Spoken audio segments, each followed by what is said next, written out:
Ladies and gentlemen, good evening and welcome. It's now time for the featured bout of the evening. From the four corners of the world, to the four corners of this ring, the fight starts now!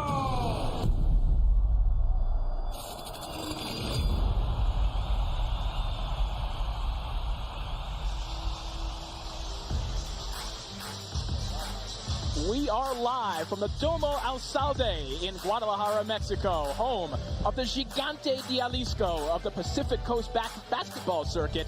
But tonight, it plays host to a world title doubleheader. Buenas noches, Guadalajara, Jalisco, Mexico. This is it. The time has come. The fight starts now! What a performance in Mexico! That was one shot that he planned perfectly. The end may be near. Ouch. It was off by a millisecond. This time they'll wave it up. The crowd cheering him on. It's hometown crowd here in Guadalajara. And that'll do it. The referee says enough is enough. Guadalajara, Jalisco, Mexico.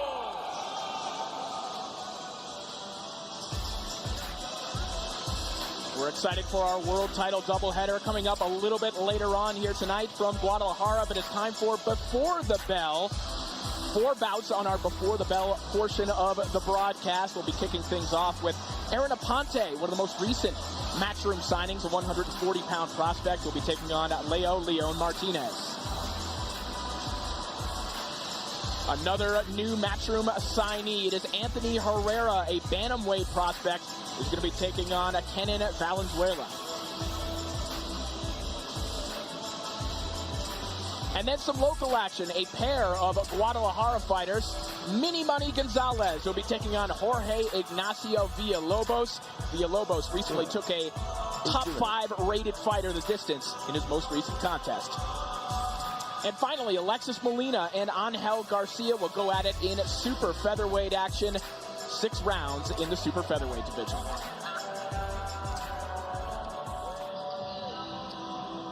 Corey Erdman here, live with you. Please be calling it the action alongside our resident world champion, Mr. Darren Barker. Darren, it is your first time in Mexico, I understand, and this is truly the authentic Mexican boxing experience, wouldn't you say? Oh, absolutely. I mean, I've fallen in love with Guadalajara. It's a fantastic place.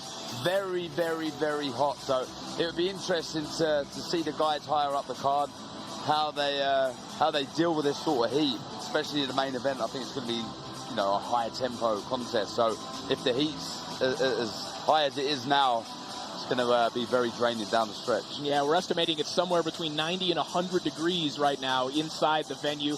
Not to mention the elevation that we're at, which would be a little bit unfamiliar for the fighters who aren't local to here in Guadalajara. Yeah, absolutely. I've done some altitude training myself. Never fought at altitude, but the training camp was brutal. You really, really do feel that. So it's going to be interesting to see how the fighters adapt to that. All right, we're ready for our opening contest. Let's send it up to the center of the ring.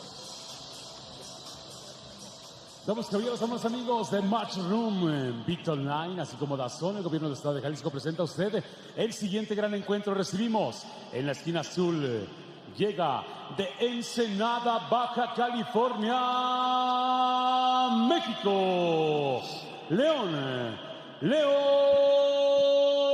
Martínez.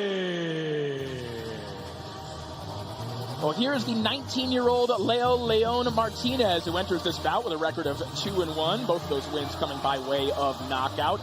Martinez is part of a growing boxing scene in Ensenada, Baja California, Mexico, a city that in a sporting sense is known for its water sports in particular. Ensenada is referred to by locals as the Cinderella of the Pacific, and it would certainly be a fairy tale for Martinez if he were to come in on short notice and take out one of Matchroom's highly touted prospects in Aaron Aponte, which is the goal tonight.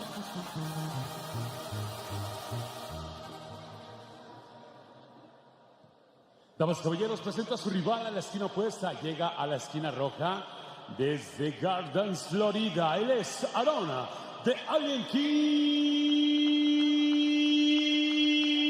Aponte. The 5-0 Aaron Aponte goes by the nickname the Alien King, which isn't an ode to the late career Bernard Hopkins, but rather came from his father, remarking that his work ethic was out of this world, and from his status as the best fighter in his gym in Florida. One of Matchroom's most recent prospect signings, Aponte has enjoyed exposure on several major undercards already in his career, but wants to show off what his manager Peter Kahn described as natural knockout power, as he truly settles into the pro ranks after a distinguished amateur career. We are all set to go. Let's send it up to the center of the ring for our official introductions.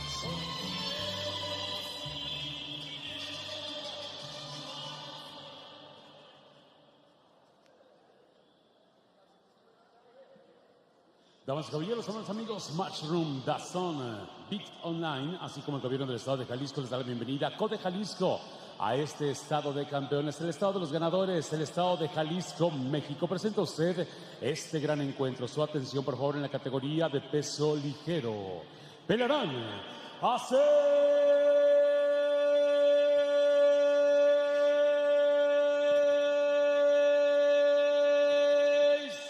rounds.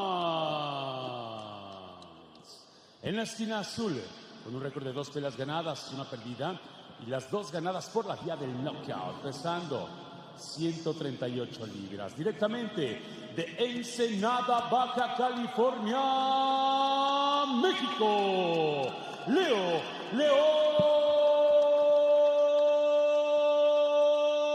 Martínez. En la esquina opuesta, esquina roja, su rival para este encuentro lo presento a ustedes con un récord de 5 peleas ganadas, invicto 2 de ellos por la vía del knockout. Directamente de Gardens, Florida, Estados Unidos, aquí está Aaron de Alien King Aponte.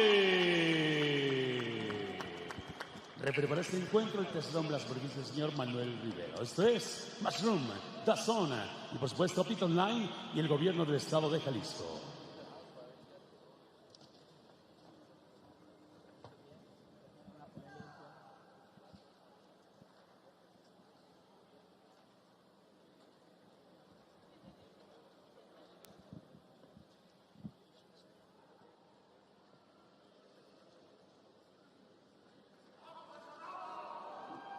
So we are set to go here in our opening contest here on Before the Bell. Corey Erdman and Darren Barker calling the action here for you. Aaron Aponte and Leon Martinez kicking things off for us. 6 rounds in the light welterweight division. You see Aaron Aponte in the green and white trunks. Leon Martinez in the silver trimmed with white. So Aponte walking to the ring with sunglasses, and the future is indeed forecasted to be bright for Aaron Aponte, who had a sparkling amateur record of 98-18, a 5-time national amateur champion. Yeah, I've been impressed with Aponte. What I've seen, he's a nice, tall, rangy fighter. He's a nice high guard, always thinking, throws a lovely overhand right. When the opportunity comes, you see there, nice little feint, so he always tries to draw the lead. That's good work from Martinez on the back foot. Good right hand connects from Martinez. There was a body shot from Aponte that connected in there as well. And one kind of tactical quirk of Aponte, you might say, is that he started his boxing schooling under a Cuban trainer by the name of Angel Espinoza. And Darren, as you know, a lot of times in the Cuban schools, they'll teach you to use your more dominant hand as your lead hand. So Aponte readily admits that his best shots typically come with his left. Yeah, there was a friend of mine, good fighter back in the UK, Kevin Mitchell, and he was exactly the same. He was an orthodox fighter, but he was left-handed and used to triple up the work with the left. He was so spiteful with the shot. And you see Aponte do that at times. Very good fighter, very intelligent. But the one thing we can say about Martinez is the 2 wins that he does have by KO. So he obviously punches. You can see there he puts everything into the shot. He doesn't hold back. So Aponte's got to be wary of what's coming back at him. He just missed with a left hook there. nearly connected from Martinez. As you mentioned, both of his wins have come by way of knockout. He was stopped in his most recent bout of the 4th round by Juan Meza. That was in February of this year. Yeah, I think the issue with Martinez is there are always going to be openings against him because, like I say, does load up with big shots. So someone like Aponte with that amateur pedigree, always thinking he will find the openings. But like I say, he has to be wary of what's coming back.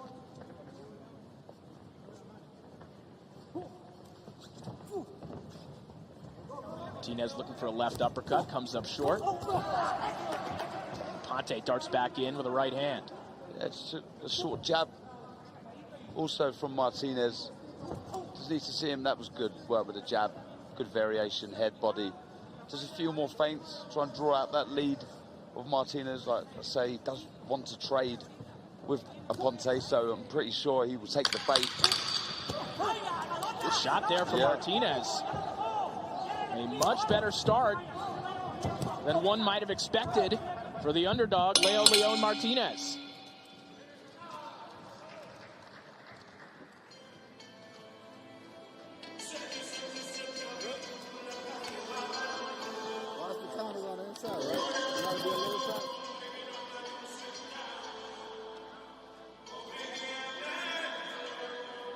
Yeah, I mean, it was a good solid start initially from Aponte, but Martinez always looking to trade and land the big shots. You see there landing a nice long left hook, missing with the second one, but does look like a dangerous puncher if given the opportunity to plant his feet. So Aponte needs to be smart. Like I say, plenty of feints, get behind the jab, doesn't need to be looking for the big shot this early in the contest.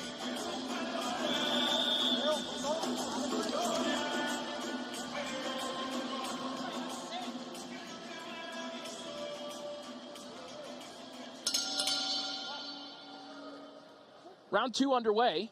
We'll see what adjustments the Alien King, Aaron Aponte, can make here. It was a pretty good start for Leo Leon Martinez. Maybe catching Aponte a little bit off guard. And Darren, you do see this sometimes that you get in there with a guy who's a little bit unorthodox, like Leo Leon Martinez. He's stepping through on his shots. He's throwing wide. And maybe you need a round to get things going. And that straight right hand is a lot like what you were calling for in round 1. Yeah, exactly. And I think the jab as well, just getting to a nice rhythm behind the jab, good variation with it to the body. We've already seen that in the first round, and the right hand will follow, that's for sure. I like what he's doing at the start of this second round, plenty of feints. And you can see Martinez, he looks to parry the shot, or drop his hands, or fire back with shots, and that's when Aponte will find the openings. Just needs to be patient like he is now. Don't need to rush anything. That was a good long left hook, but back comes Martinez again. Really loading up with the shots. Martinez firing away. Aponte catching most of these shots on the arm.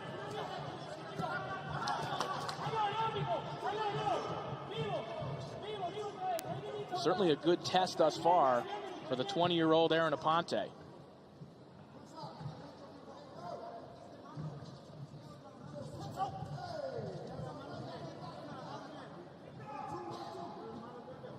Yeah, this is the moment here where Aponte should be using the jab. Just waiting a little bit too long. Plenty of feints, plenty of jab in head and body. Like I say, I sound like a broken record, but these are the moments, the perfect opportunity to get into a nice rhythm behind that shot.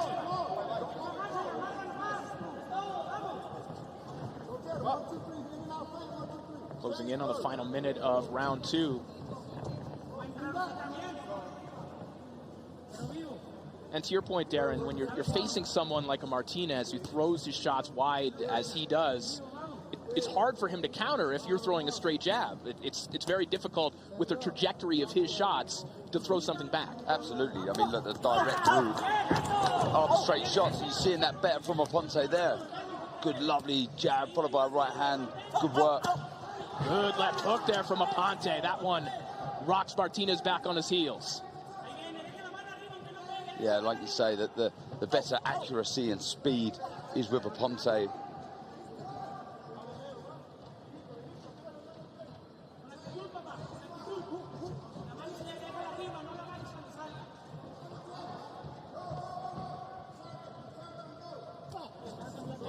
Final 10 seconds here of round 2. We wondered if Aponte would make some adjustments. He certainly did. Some solid work from the 20-year-old from Hialeah Gardens, Florida, here on Before the Bell. Good shots again, long left hook, followed by right hand. Good work, better adjustments in that second round from Aponte.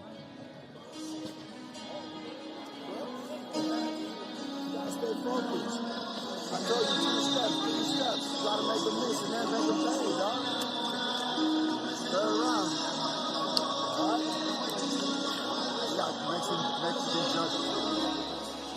Yeah, good advice, I think, in the corner there for Aponte, saying 2 steps, bring your feet in. There was a couple of times he was falling short with the shots that you see there as he steps in. That's a beautiful shot. Credit to Martinez. He took that because that was flush on the chin. Really was. See him going with wide with the left hooks, and like you pointed out, he goes wide with the counters, Martinez. So for Aponte, I think he's better off with the straight shot. The jab followed by that lovely, crisp, sharp right hand.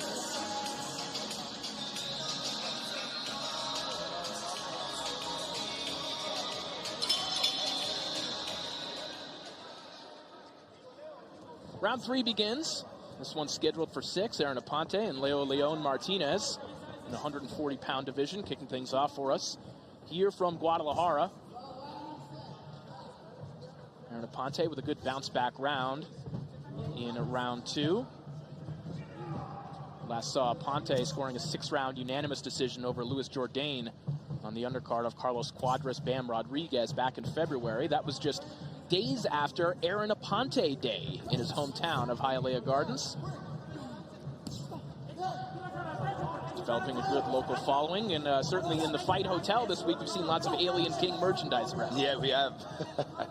It's a different nickname to what I'm used to. Yeah, he's got a good, decent following. He's got a nice spring in his step. I think he likes his work in the second round. Just a lot more comfortable. Nice and relaxed. See the shoulders, though he's got a nice high, tight guard. The shoulders are nice and relaxed, and that will help him down the stretch when you're fighting in 10, 12-round contests. You don't want to be tightening up that guard too much because it does burn energy. So he's nice and relaxed, using the feet while stepping out of range. Frustrating Martinez. And Martinez certainly a little less bold with his offense here in round 3. Certainly came out firing in round 1, but even just the footwork here of Aponte seems to have tempered that. Yeah, he's been very intelligent with the feet. He's always positioned in the right place. As I said, he gets backed into the corner, but generally does a lot of his good work from the center of the ring. When he gets pushed back, he takes a step back, steps to the side, and always navigates himself back to the center of the ring where you want to be. You've always got the space behind you.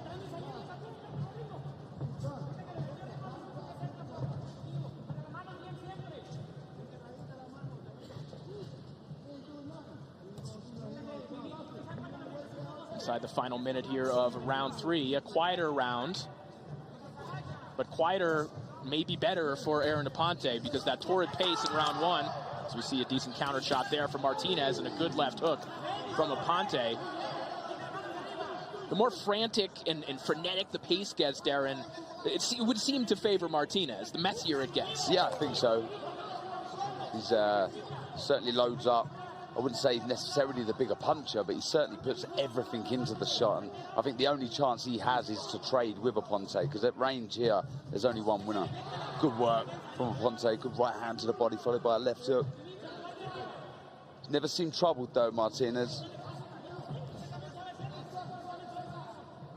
Certainly calmed the tempo of this fight down to one he looks extremely comfortable in at the moment.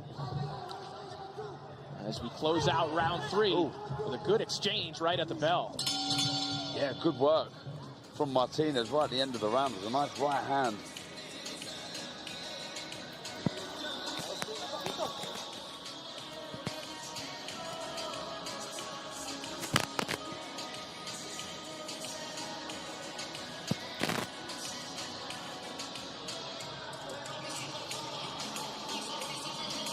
Yeah, it was a quiet round. Not an awful lot to really talk about. There's some good counter punches from Martinez, certainly at the end of the round, but it was controlled mainly by the footwork of Aponte. We just gliding out of range, avoiding anything coming back, as we see there from Martinez. I mean, if I had any criticism of Aponte, it may be just a bit more work with that lead hand. The jab certainly up and down, but I like what he doesn't waste much. And you don't want to be falling short with your shots and wasting unnecessary energy. But as you go through the levels, you need to be able to go through the gears, up that tempo. But there's an awful lot to like about Aponte. Round 4 underway, and already Aponte, maybe you heard you, offering that left hand a little bit more than we've seen.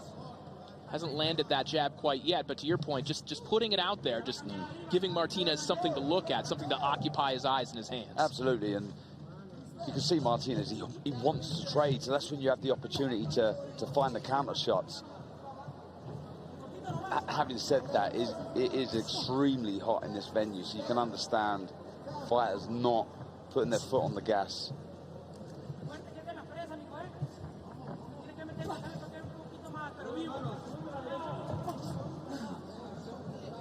One thing, too, the young fighters like Aponte and like Anthony Herrera experience in their pro career, and I think both of them talked about this, is getting out of the habit of having that desperation to win every single round and going at 100% all the time that you would when you're in the amateurs, understandably. And sometimes it takes a little while to find your pro tempo, so to speak. Absolutely, and I was one of those fighters, exactly the same. It was, you know, just a desire to win everything, just a fear of losing a round. And certainly as you go through the ranks and you do the rounds, you know, it's a marathon, not a sprint. So as long as you're controlling the contest with the distance and the pace behind the jab, you know, you won't go wrong. Good left hook right along the belt line from Aponte a moment ago. See the jab coming out from Martinez. There's not an awful lot of snap in the shot, and he's falling short, and that's when Aponte now should be trying to look for the right hand over the top of that jab. He came underneath with the right hand instead, and now climbs the ladder with a good left hook. Really looking to plant his feet now, Aponte, in this fourth round. Good right hand straight down the middle from Martinez. We just haven't seen enough of that from Martinez. Him straightening his shots have just been very, very wide and wild. Good jab from Aponte.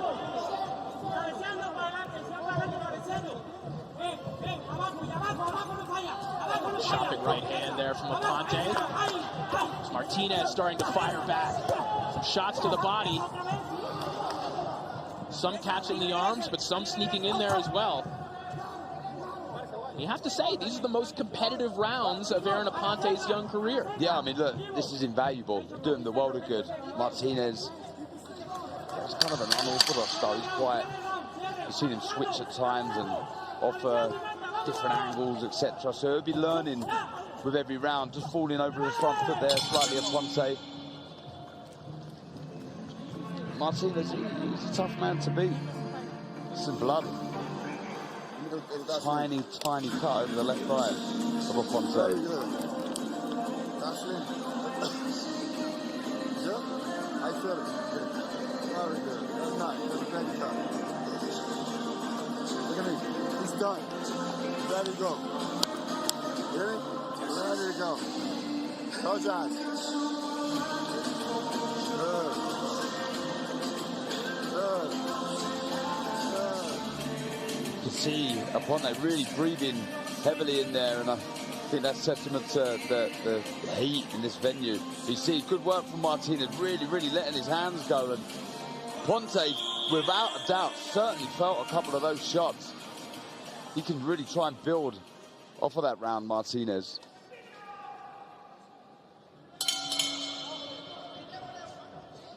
Some deep breaths from Aaron Aponte even as he came off of the stool. As round 5 begins. Round 5 of 6. And this will certainly be a theme throughout the night. As you mentioned, the heat in here, it's at least 90 degrees because that's what it is outside, and there is no air conditioning or fans in here, Darren, but also elevation. Again, we're about a mile or so above sea level. And for fighters who might have just got here during fight week, they might still be adapting to that. Yep, without a doubt.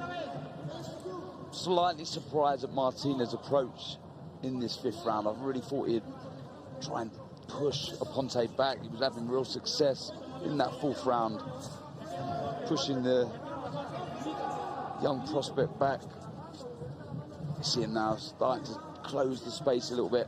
Like I said, at range, there's only one winner. Aponte, the better boxer out of the two. But when it turns into a dogfight, I mean, Martinez has a decent shout.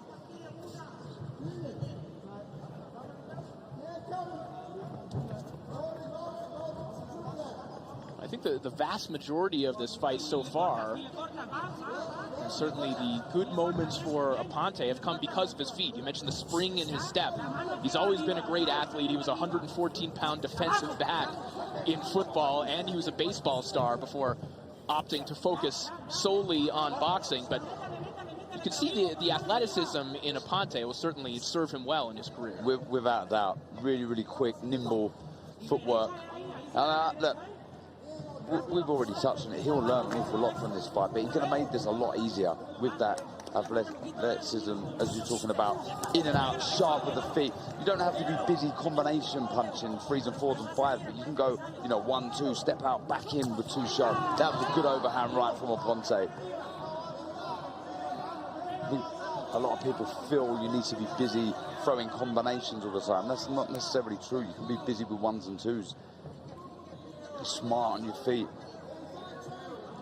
But like I say, there's an awful lot to like from Aponte. Very tidy boxer. He has that really nice high guard.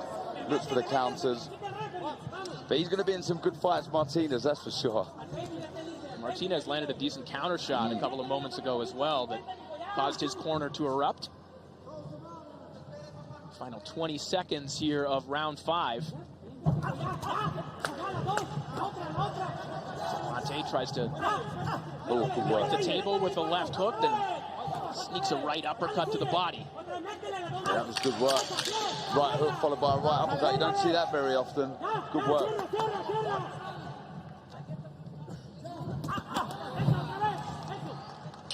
Solid work from Aaron Aponte down the stretch there in round 5.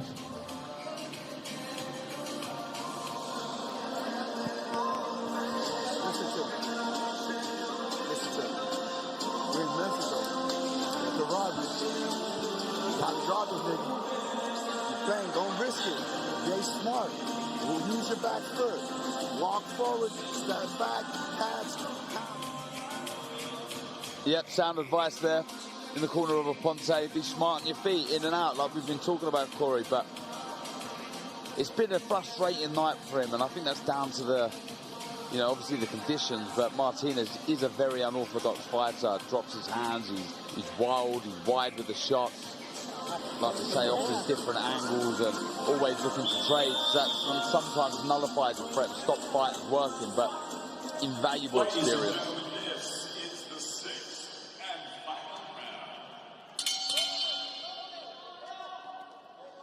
The 6th and final round between Aaron Aponte and Leo Leon Martinez. A good competitive opener here on before the bell. Darren, you pointed out the tactical advice in the corner of Aaron Aponte, but I think even more crucially, you heard them say, we're in Mexico, they're going to rob you, don't take any chances. And, I don't want to suggest anything nefarious, but clearly they're trying to motivate their fighter to step it up a little bit here in the final 3 minutes. Exactly, to sort of do what we've been asking for, Corey, go through the gears, up the tempo slightly. He certainly, to me, though he's breathing heavy, should be able to go through a couple of gears at least. Started the round with a nice 1-2 left hook. Just seeing a little bit more. Good work, lovely 1-2. See, just be busy with the simple shots. Good body work from Martinez in return. Good left hook to the body from Aaron Aponte. Martinez's corner imploring him to pick up the tempo as well. Oh, good right hand. Lovely shot. And again, Martinez takes it, doesn't look dazed or phased at all. Three-punch combination there from Aponte. The first two missed, the last one did land. Seems to me it's the first time the contest at Martinez looks like he's feeling the pace.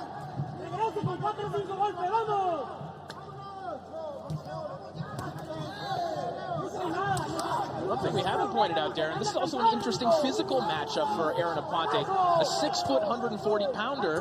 He's in there with a guy who's 5'10", but looks like he might be even an inch taller. Yeah. He's not, and probably hasn't encountered too many opponents like this, at least not that frequently. Absolutely not. Good work again. There was that right hook followed by the right uppercut. It's a nice combination when he throws it. Aponte. Yeah, you can see now both certainly feeling the pace and the heat in this venue. I mean, I'm sweating just sat here, guys, so I can't imagine doing one round, let alone 6. And the fighters getting to the inside, but being a little judicious with their punch output. It's Aponte who's got the best of the last few exchanges on the inside. And as you see the swelling underneath both eyes of Martinez. Good hard right hand there from Aponte, a 1-2 right down the pipe. As Martinez slingshots off the ropes and gets back to the inside. Final 10 seconds of this contest.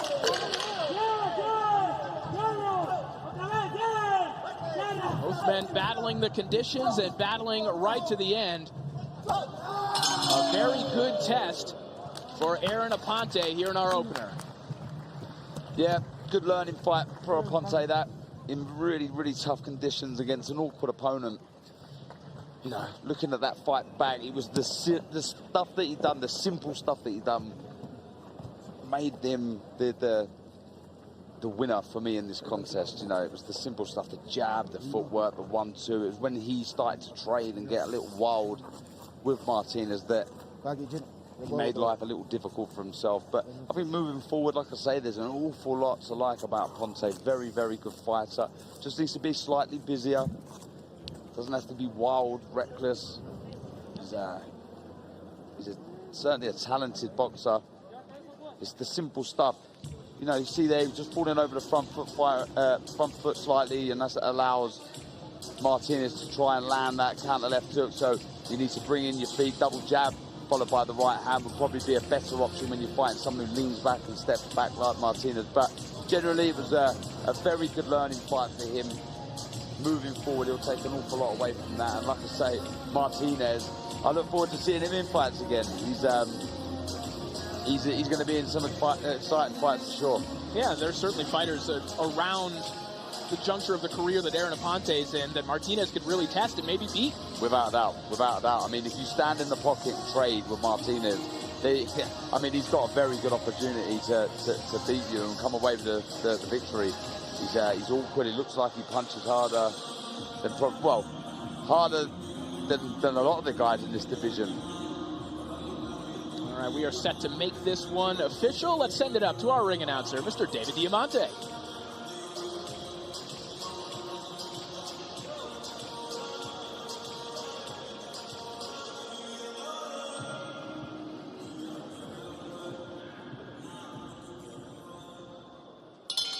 Damas y caballeros, 10 jueces asaltos aquí en Guadalajara.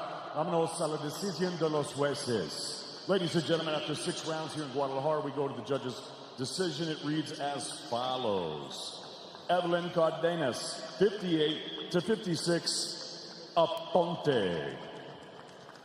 Simon Contreras, 58-56, Martinez.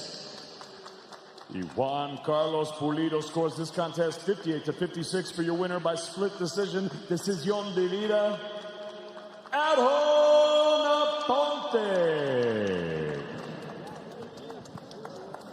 So a split decision victory for Aaron Aponte. Darren, before the 6th and final round, Aponte's corner was wondering about the scorecards. They were warning him that you might be down on the scorecards, and indeed, one of the judges was seeing it that way. Yeah, they weren't far wrong, was they? And look, I thought Aponte won the fight. I think the better work, the tidier work come from him. Martinez, I can certainly see why he could be slightly frustrated, but like I say, I look forward to seeing Martinez. I hope he gets another shot at one of the top guys, and Aponte, I look forward to seeing him and seeing how he's learned from this contest. So Aaron, the Alien King Aponte improves to 6-0 with 2 knockouts. We'll be back with more action in just a moment. Carlos Cuadras was originally supposed to face Sarisiket Sorungvasai. He's forced to step out due to an illness. And Rodriguez gets the call for a title fight.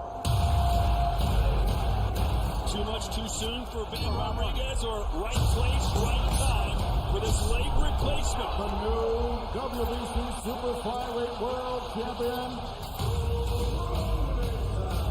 Rungvasai saw Rodriguez take his title shot. He's wanted this fight ever since. Jesse Bam Rodriguez could emerge as a real star of American boxing. Looking at the youngest world champion in boxing. Saw Rungvasai's fought for this moment.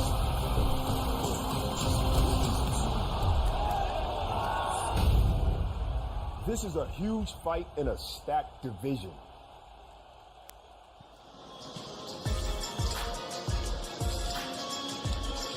Back live here in Guadalajara as we just saw Aaron Aponte take a split decision win over Leo Leon Martinez. 3 fights to go here on Before the Bell. We're ready for more action, so let's send it up to our ring announcer, Mr. David Diamante. Damas y caballeros, el siguiente combate de la noche, 6 asaltos, peso gallo. Ladies and gentlemen, we're set to go with our next contest. 6 rounds in the bantamweight division. Set to make his ring walk. Please welcome Kenan Tornado Valenzuela.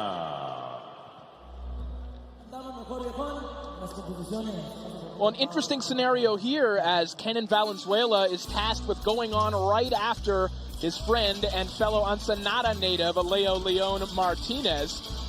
We last saw Kenan Valenzuela dropping a 4-round decision to the 2-2 Ricardo Alfonso Perez in October of last year.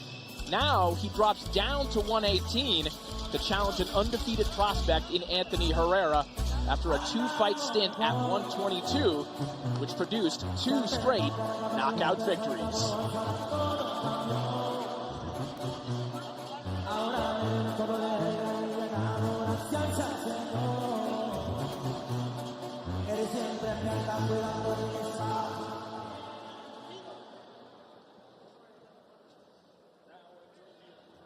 Now entering the arena, please welcome Anthony Superman Herrera.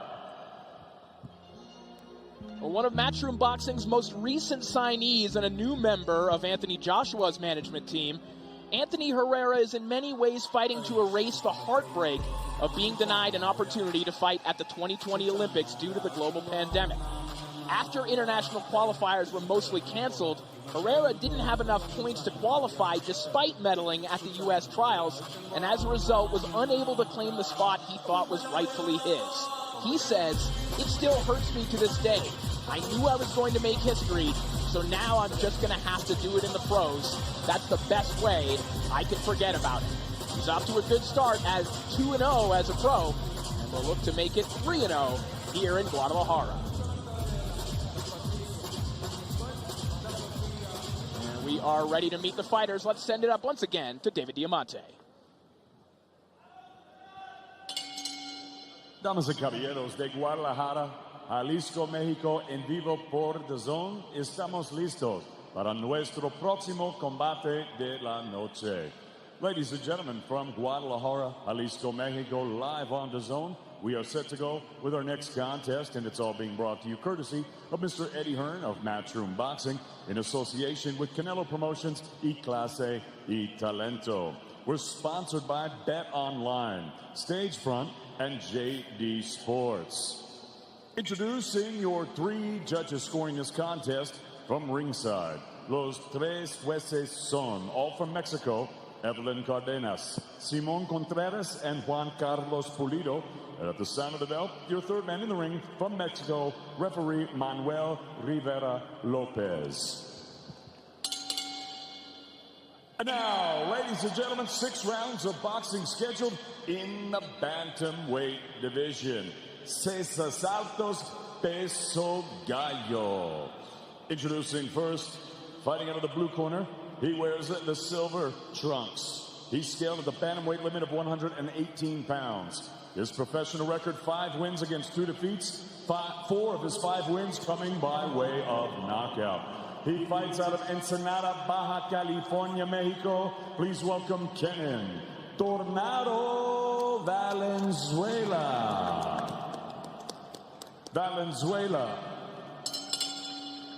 And his opponent across the ring fighting out of the red corner. He wears the red and gold. He also scaled at the bantamweight limit of 118 pounds. His young professional record, thus far perfect. 2 fights, 2 victories, both of them coming by way of knockout. He fights out of East Los Angeles, California, USA. Here is Anthony Superman Herrera.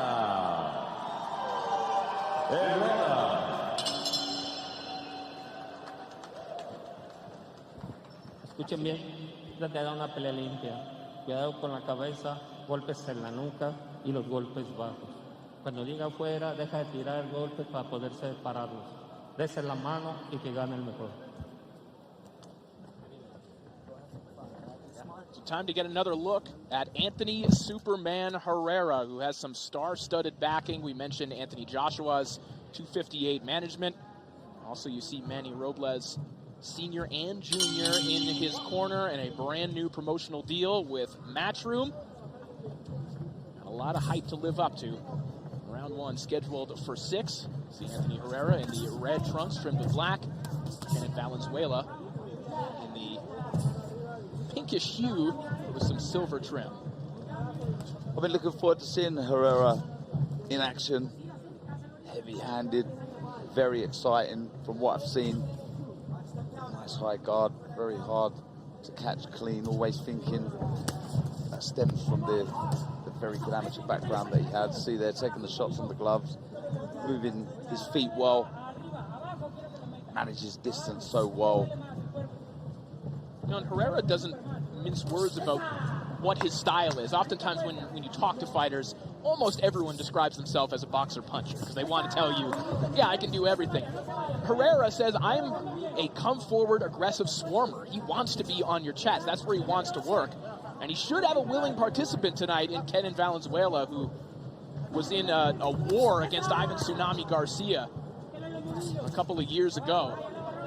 He likes to do his work in close as well.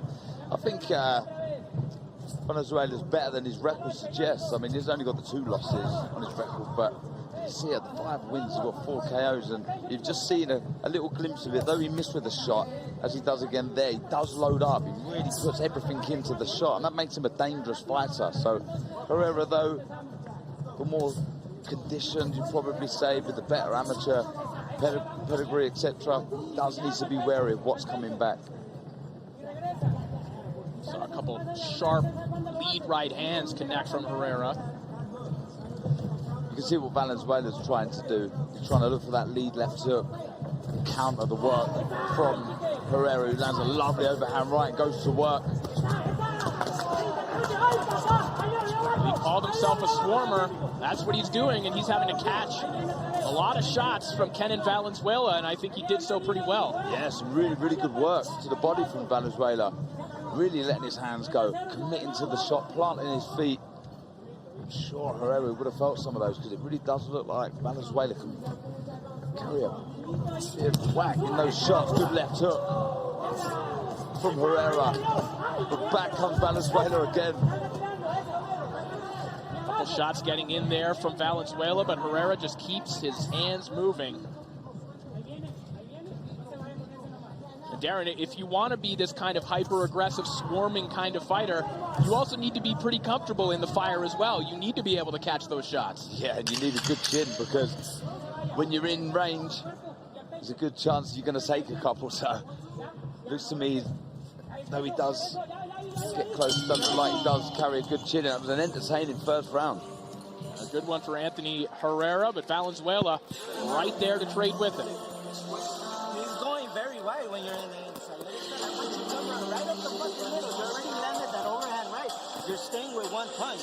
Don't just jab. You gotta fucking bring it, but you gotta get it.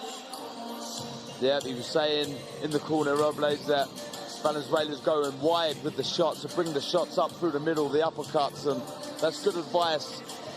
Keep the shots nice and straight, but that was good work, the body work from Valenzuela.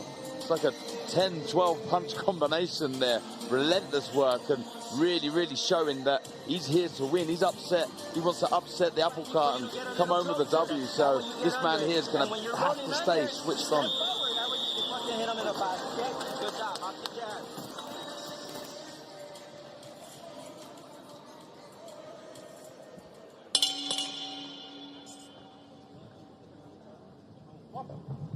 Round 2 begins.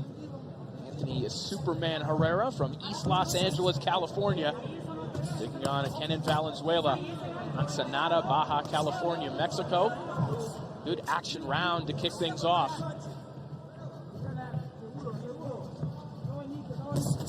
Certainly in terms of styles, from an aesthetic point of view, these two very well matched. Yeah, absolutely.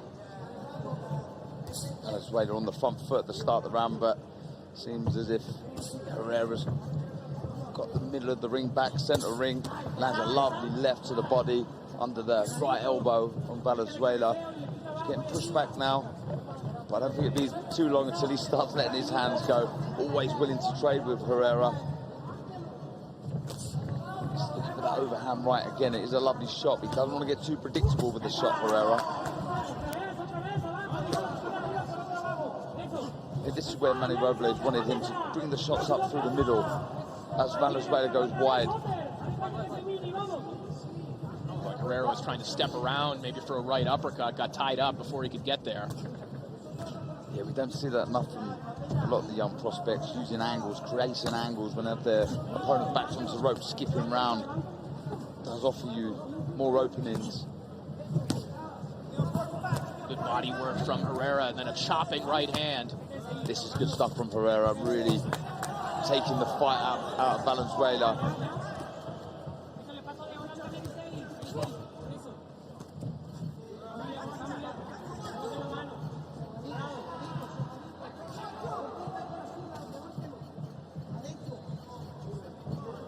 Valenzuela certainly firing back when he gets trapped on the ropes, but obviously not in his best interest to be exchanging on the inside where he has no leverage.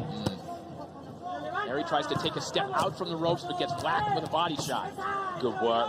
Right hook, followed by left to the body from Valenzuela, but he's judging the distance really well here, Herrera. He's nullifying the threat of Valenzuela. He's the better inside fighter out of the two. Lovely double uppercut with the lead hand there. Beautiful work from Herrera. This has been a good round for him.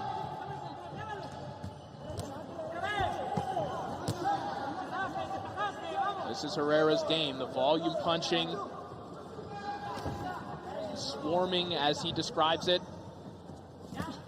Particularly effective against a taller opponent like Valenzuela. He's just taking away his strengths as he wails away with Valenzuela's back to the ropes. It's a good straight right to the body from Herrera as well. One maybe small criticism has been a lot of headhunting from Herrera. He just switched the attack to the body as well, but it was a very good round for Herrera. Valenzuela lands a couple body shots at the bell, but that'll do it for round 2 altogether. Very good one for Anthony Herrera.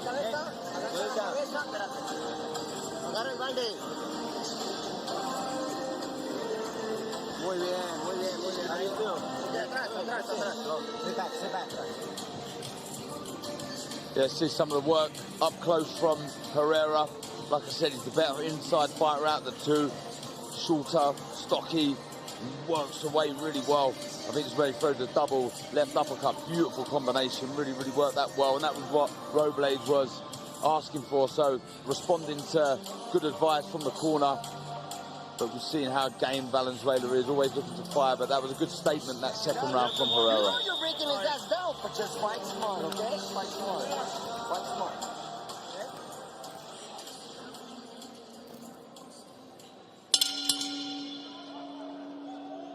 Heard the advice from Anthony Herrera's corner as we enter round 3. You're breaking him down, but remember to fight smart.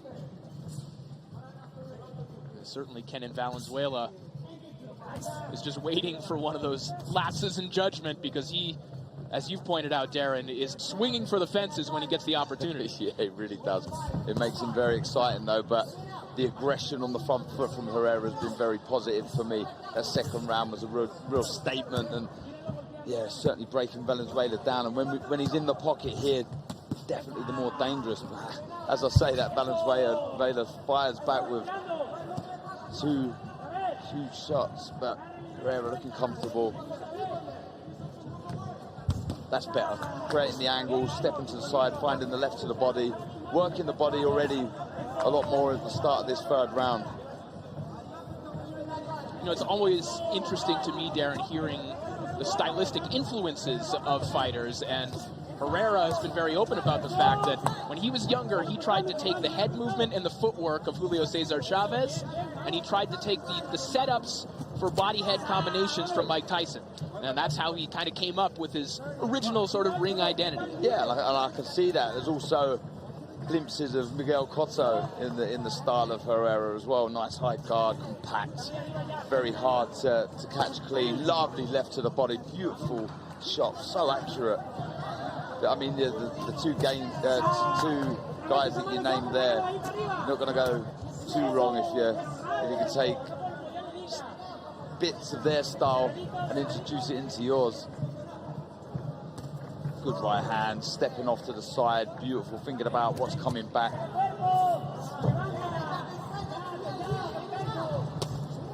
Body shot there from Valenzuela, and another one. A couple of right hands to the body from Valenzuela, who's now toying with the southpaw stance a little bit as well.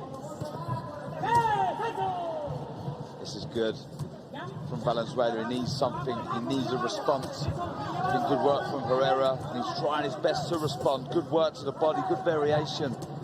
Again, planting those feet and really letting the shots go. Good work from both men on the inside. The tighter work still coming from Herrera. Still the busier of the two fighters, clearly winning these rounds, but he's getting some pushback from Valenzuela. He is. At the end of this third round, certainly the majority was good work from Herrera, but it was the response that we needed to see from Valenzuela. Really loading up, but I don't think Herrera will mind this, because when your opponent's letting the shots go, the openings do appear. And with the skill set that he has, the accuracy and the speed of shot, he will find those counters. Some good busy work there from Valenzuela in the final 15-20 seconds of that round. Take a look at his corner.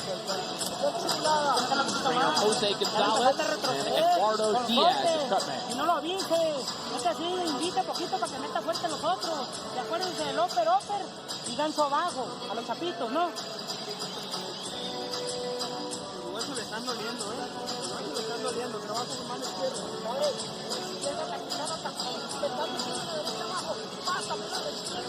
Kevin, levanta con la misma, güey.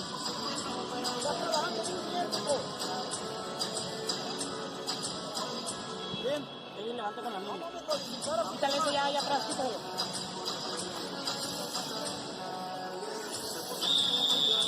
¿Está bien?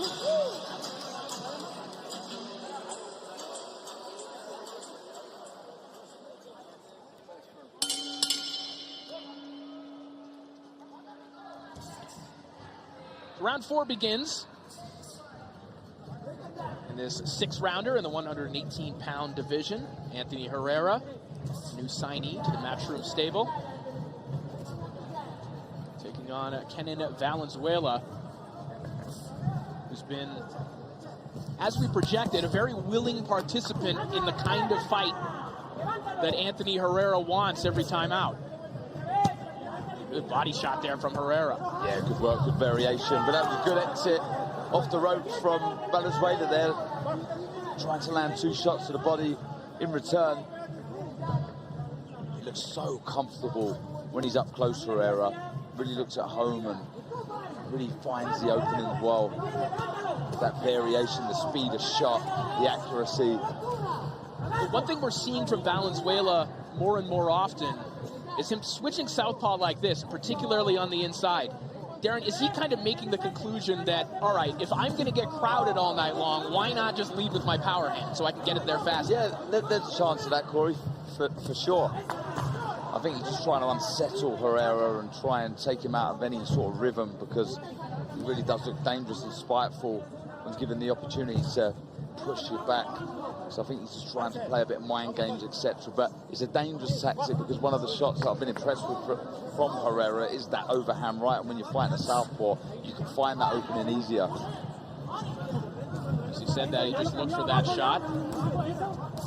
Caught by the gloves of Valenzuela, who tries a little shoot-shine combination to the body.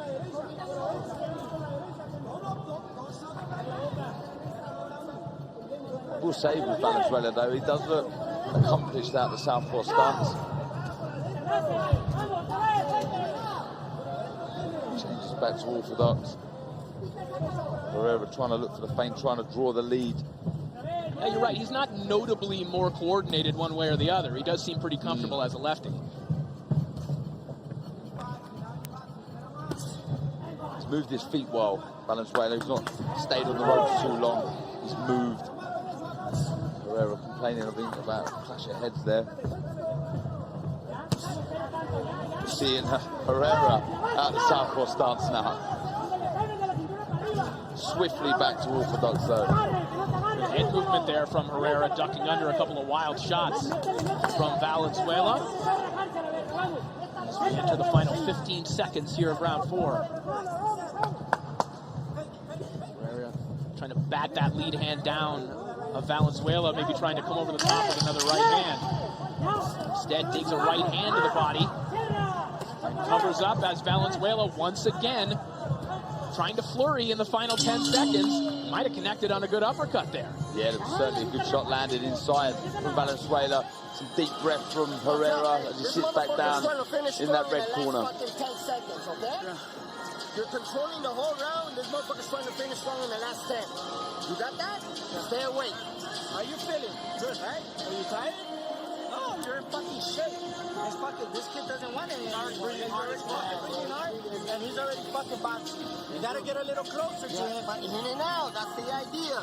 Forget about the knockout. Just win me rounds. Okay. Don't smother yourself. All right, okay? Relax. Take a deep breath. Los más, ¿no? ¿Ah? Los más. There's fight coming up. You understand? Watch the fucking counter punch. That's it. Okay. You gotta watch the counter punch. Okay? Close your eyes.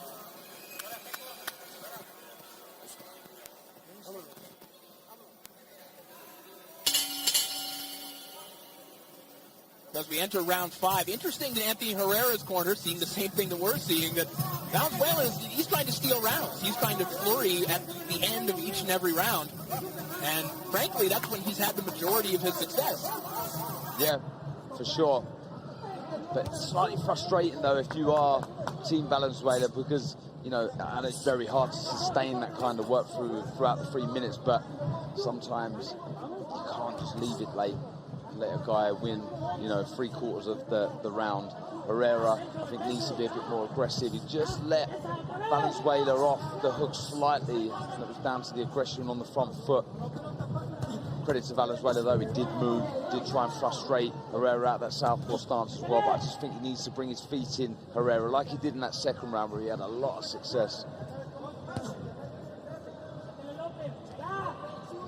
Herrera's corner told him, don't smother yourself, and you see him taking that advice, just taking a half step back, giving himself room. Yeah, working the correct combination when fighting a southpaw. He threw the long left hook, followed by a straight right down the middle. Definitely the right shots to throw when Valenzuela is in that southpaw stance. Just moves back to orthodox, as I said that. It's just not the same sort of aggression on that front foot, really trying to force himself onto Valenzuela like he was in that second and third round. So if he was to, Corey, get a bit closer, he'd have a lot more success. Good work. Herrera is listening to his corner. They did tell him to do this, but you're right, it feels like more success he's having, it tends to happen when he's in here. Yeah, when he's in the pocket, when he's in close. He's got great variation very, very good ring IQ. Knows when to throw the correct shot. Good angles there. Just taking this thing out of the shot. Valenzuela. That's like the work up close from Herrera. Good flurry there from Herrera. Valenzuela's head bouncing back, but now Valenzuela bounces back with a flurry of his own.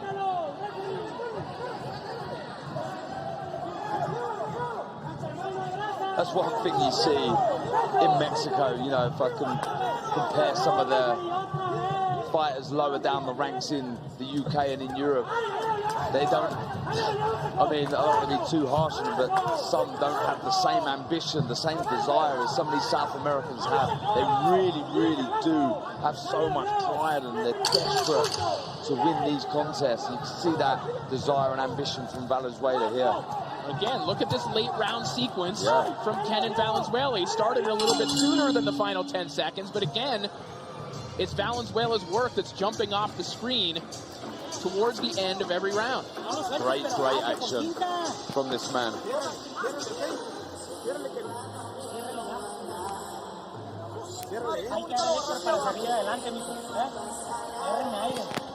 Ya lo lastimaste en el round. Si te agarra, métele los codos, que te regañe el referee y que lo regañe él también a la verga. Último round.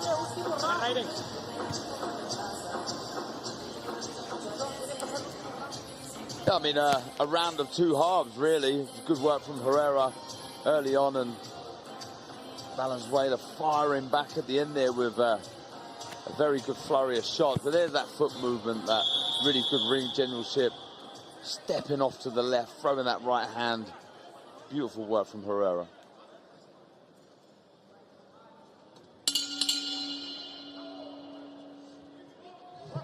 Sixth and final round between Anthony Herrera and Kenan Valenzuela. It has been a fun one. It's the first scheduled six-rounder of Anthony Herrera's career, so he's already deeper in fight than he ever has been in before. Kenan Valenzuela taking part in his second six-rounder. Saw Herrera stop Jose Toribio in the final round of a four-rounder in his most recent contest on the Chocolatito Martinez undercard. See if you can pull out some late theatrics here in the sixth and final round. Really good work from Herrera at the start of the sixth round, backing Valenzuela onto the ropes, letting a 3-4 punch combination go. Really, really smart stuff. But again, back on Valenzuela, pushing Herrera back, showing that desire, that will to win. But it's been the quality of shot from Herrera. It's been so impressive throughout. Good right hand from Herrera a moment ago. Now Valenzuela firing back. Swinging those wide hooks. Now comes up the middle with a straight left hand.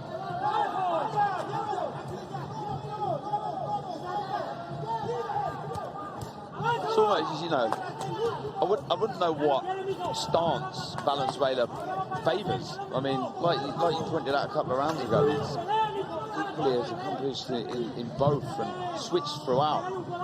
It's a good fighter. I mean, there's an awful lot to work with. He's very game. He's a big puncher. But I have liked Herrera inside the pocket, working away, showing us different angles, different shots. It's going to be in some exciting fights, Herrera, that's for sure. Valenzuela certainly exceeding expectations here tonight. Again, he dropped a 4-round decision to the 2-2 Ricardo Alfonso Perez in October of last year. When you see that on paper, you don't expect him to be a test like he has been for Anthony Herrera. Valenzuela looking a lot more like the version of himself that we saw against Ivan Garcia a little while ago in that brutal 6-round war. He certainly made Herrera dig deep at times in this fight. Yeah, really bit aggressive on the front foot now, trying to push Herrera back, which spins off. Really, really smart exit off the ropes from Herrera. Again, seeing a strong finish from Valenzuela coming to the end of the 6th round.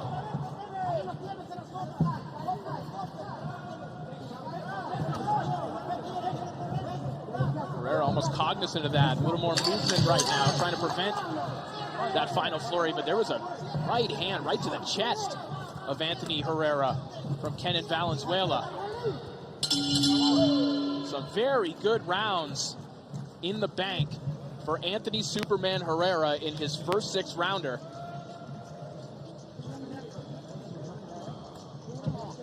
It was a good fight, Corey. I enjoyed that. Similar to the previous contest, I think the young Herrera would have learned an awful lot in this contest.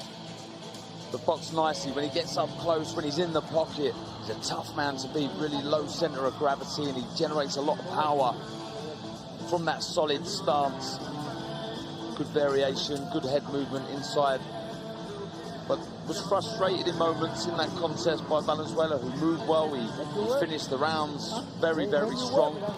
Looked like he carried decent power. Valenzuela was always looking to exchange and load up and always keep Herrera thinking. Well, you do have to wonder how many rounds was Kenan Valenzuela able to change the judges' minds on based on those strong finishes. I mean, look, an accomplished judge should know that Herrera, through the majority of rounds, for the majority of the seconds, if you like, the minutes of the round, was doing the majority of the better work. But still, it was really, really good action from Valenzuela, who, I mean, some of the best work in the contest was from Valenzuela in those final seconds of the rounds. But you see Superman with his cape on in the middle of the ring. Certainly feels he's done enough, as do I. And like I say, he will be in some very exciting fights moving forward. Yeah, I don't think he knows any other way to fight. No. All right, we are ready to make this one official. Let's send it up to Mr. David Diamante.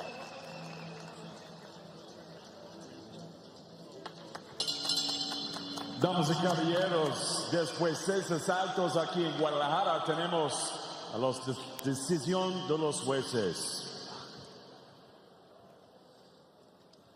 Simón Contreras, 59-58 for Valenzuela. Juan Pulido, 58-56 for Herrera. And Evelyn Cardenas scores this contest 57-57. We have a split draw. Well, Darren, we speculated that the scorecards were maybe up for questioning. And, yeah, 59-58 Valenzuela, 58-56 Herrera, and a 57-57 draw all over the place. I mean, look, scoring subjective. Some people see things different. Judges like aggression. Some judges like the tidier boxing. But for me, the majority of the better work was done from Herrera throughout the round. So I had him. Don't get me wrong, it was a very close fight. The rounds were close, but some of the cleaner, the better action come from this man here. But he'd be over the moon with that Valenzuela. Wasn't expected to do anything in this contest, and he can really move on from this and improve as a fighter and take a lot away from it. So a minor setback for Anthony Herrera, but for Kenan Valenzuela, holding a prospect like Herrera to a draw may change the trajectory of his career, at least in the short term. Good action in our second contest. We'll be back with more action in just a few moments. And there is the full-time whistle. The dream is over for Emma Hayes and her players. Wow! Some of you ain't been good enough. So many of you. This is Chelsea. Some breaking news. Sam Kerr is joining Chelsea on a 2.5-year deal. It'll be almost like Messi signing for the men's team. It's that big a deal, I think. It's quite annoying that everyone's so focused on Sam. I think people just need to take a step back and actually focus on the girls that are here.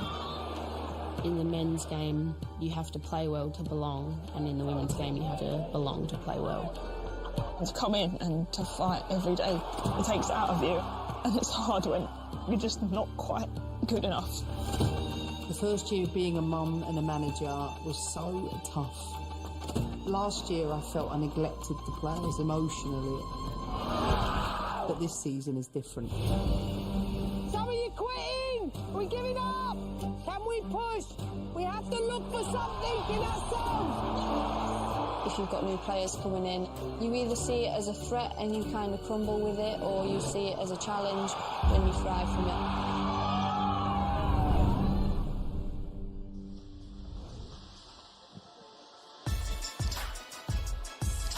Back live here in Guadalajara, and it has been a very entertaining and very interesting start to our Before the Bell broadcast. A couple of matchroom prospects in very tough. Aaron Aponte coming away with a split decision victory over Leo Leon Martinez. Anthony Herrera held to a draw, a controversial one, as you would say, Darren, against Kenan Valenzuela. Now we move on to a pair of contests featuring some local talent from in and around the Guadalajara region. And it looks like we are set for our next contest. Let's send it up to our MC, David Diamante.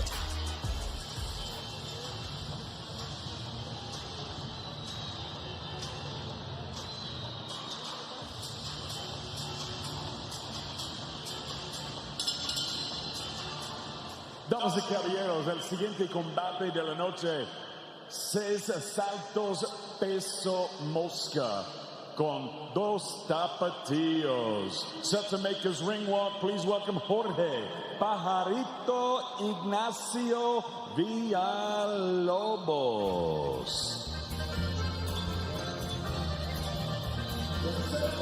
Well, the 10-1-3 Guadalajara product, Jorge Ignacio Villalobos, is extremely familiar with his opponent tonight, Fabian Gonzalez, as both have connections to the Reynoso family. And not surprisingly, there wasn't a shred of animosity between the two at the weigh-in yesterday. Villalobos went the distance last time out against Angel Ramos, who is ranked in the top 10 by 2 sanctioning bodies at 115. Villalobos, you might argue, shouldn't be considered the B-side here, and some in the local boxing community here feel that he's more than capable of pulling off the upset here tonight.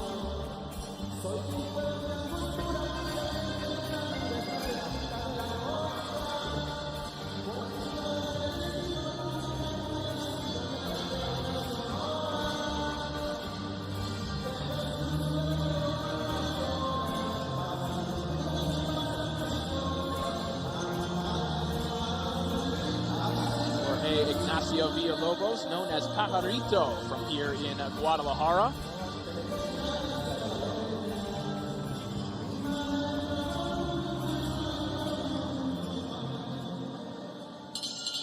And now entering the arena, please welcome Fabian Mini Money Gonzalez. As you might expect from a fighter called Mini Money, Fabian Gonzalez idolizes Floyd Money Mayweather, who of course will be inducted into the International Boxing Hall of Fame this weekend. Gonzalez doesn't just try to fight like Floyd in the ring, he's also involved in the music business, much like Floyd, as a rep for one of Mexico's biggest hip-hop record labels. You'll also see a tattoo of Mayweather on Gonzalez's left bicep. But he also has a connection to another one of the sport's biggest stars, Canelo Alvarez, who is a co-promoter on tonight's event. He's managed by Eddie Reynoso, and tonight he'll be taking on a fighter cornered by Chepo Reynoso. So a battle of the Reynoso family here on Before the Bell.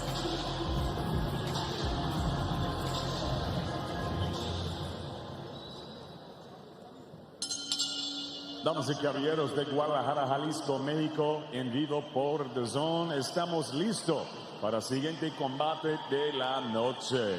Ladies and gentlemen, from Guadalajara, live on Dazn, we are set to go with our next contest, and it's all being brought to you courtesy of Mr. Eddie Hearn of Matchroom Boxing in association with Canelo Promotions y Clase y Talento. We're sponsored by Bet Online, Stagefront, and JD Sports. Introducing your 3 judges scoring this contest from ringside, all from Mexico. Evelyn Cardenas, Simon Contreras, y Juan Carlos Pulido. And at the sound of the bell, your 3rd man in the ring, also from Mexico, referee Javier Peña. And now, ladies and gentlemen, 6 rounds of boxing scheduled in the flyweight division. 6 asaltos peso mosca. Introducing first, fighting out of the blue corner, wearing the blue trunks with the white trim. He scaled 117.3 pounds. His professional record, 10 victories, 1 defeat, 3 draws, with 6 wins coming by way of knockout. Representando Gimnasio Magdaleno de Guadalajara, Jalisco, México, Jorge Pajarito Ignacio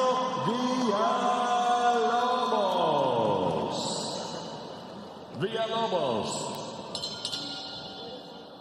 And his opponent across the ring, fighting out of the red corner. He wears the green and gray, the colors of money.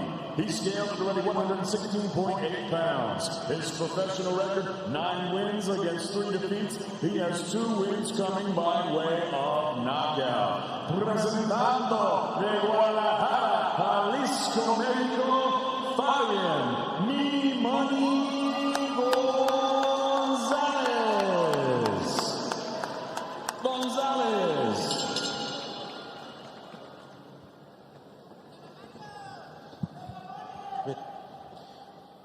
Muchachos, quiero una pelea limpia, cuidado con las cabezas, no golpes en la nuca, no golpes en los riñones y golpes siempre arriba del cinturón, muy atentos a mis indicaciones. Choquen guantes y suerte para los dos. Gracias.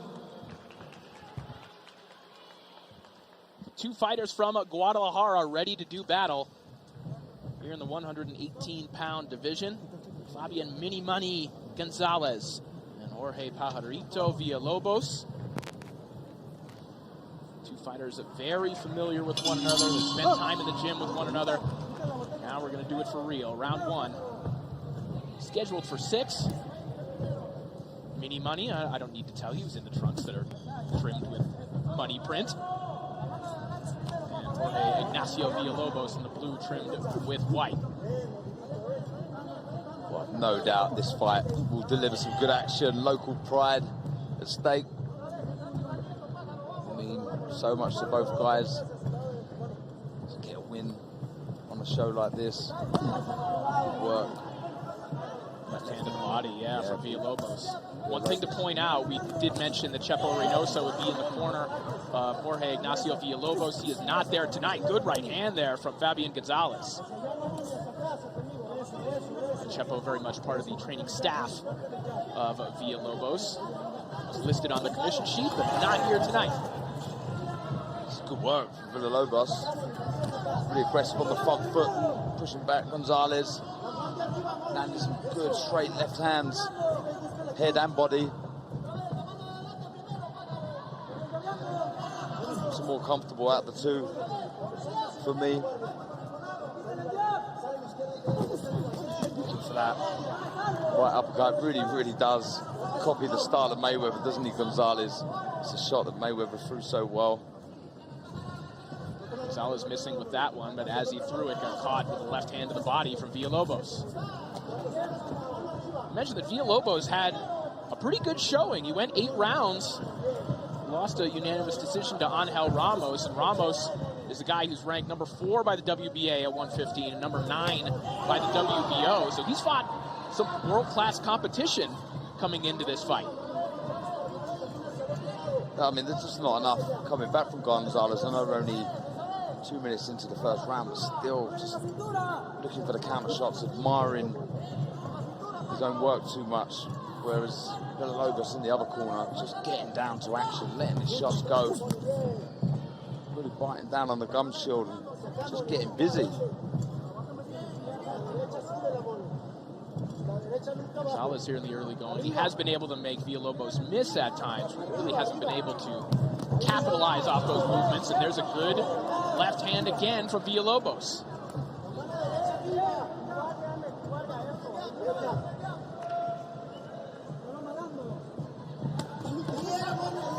Shot to the body from Villalobos. Gonzalez tries to counter up top with the right hand.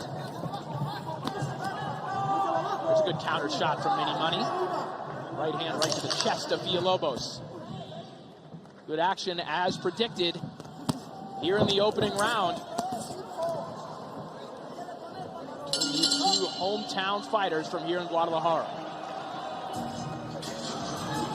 Well, for me, Corey, that was a Villalobos round for sure. He was a busier out the two, he was working well. But Gonzalez, I mean, it's a very, very tough style and fight to replicate Floyd Mayweather. He was so quick, he was very accurate with the shots. And Gonzalez, without being too harsh, is none of those. I mean, I wouldn't say he's the quickest fighter. He's not very accurate with the shots. And when you're trying that Philly shell kind of defense, when you don't have those kind of attributes, you're going to get caught. And we see that in that first round. Él va a entrar, recíbelo con el upper, ¿ok? Recíbelo con el upper, no le camines hacia su lado, ¿sale?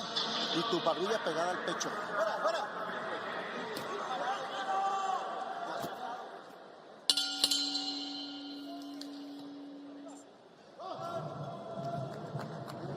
Round 2 underway.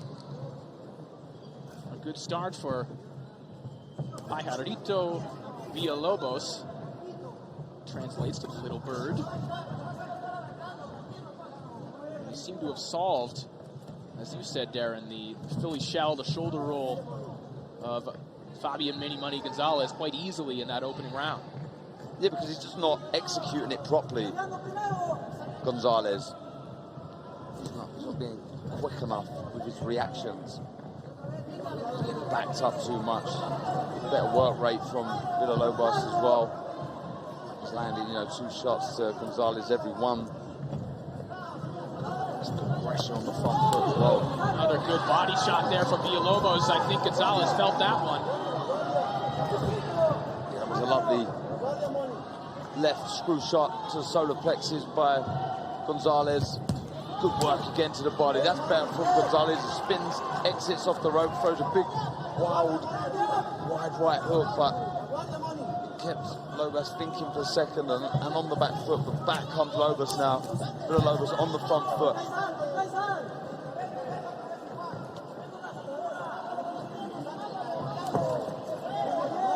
Again, one of the things that Gonzalez has to be cognizant of is if you're going to employ this kind of style, which by nature is usually a fairly low output kind of style, you better land what you do throw.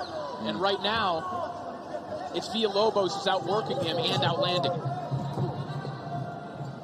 Yeah, it just looks more comfortable out the two. He's got straight into his style of fighting on the front foot. Just noticing the chin of Gonzalez is too high also. See, they're getting caught with a lead right hook from Villalobos. Needs to tuck that chin down.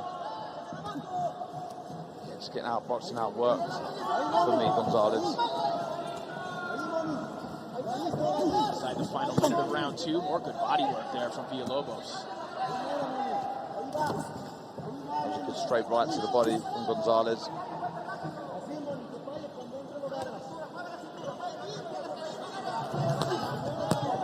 Gonzalez looking for a big uppercut there, just missed, but Villalobos again lands a good shot to the body.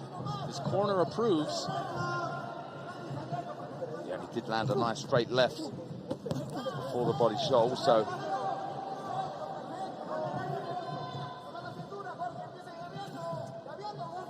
And to Gonzalez's credit, a lot of these body shots aren't landing clean, but they're landing somewhere. Yeah, they take it out of you, when they're hitting the arms and the top of the waistband, etc. You do feel those shots. They do have an effect as the fight continues, but that was better from Gonzalez, having a bit more success there. There was a moment where he span Villalobos off the ropes and landed a good counter shot, but again, Villalobos is... Well, there's Chepo Reynoso. Not in the corner of HIROTO here tonight, but certainly supporting him from ringside. Totalmente porque cuando se te avienta, tú te cubres, no lo estás leyendo y no le camines hacia su brazo, hacia su mano izquierda, camina al otro lado, güey. Yeah, see, some nice work from Villalobos there, starting with the body shot and working back upstairs. Good jab at the uppercut lands on the side of the face of Villalobos.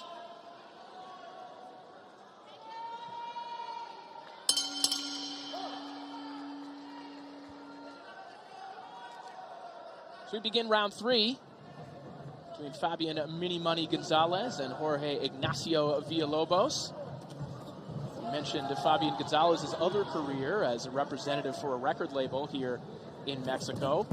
He said that initially his life's goal was to become a chef. He wanted to become a pastry chef, but ultimately fell in love with boxing. And has decided to make that at least his primary focus at the moment.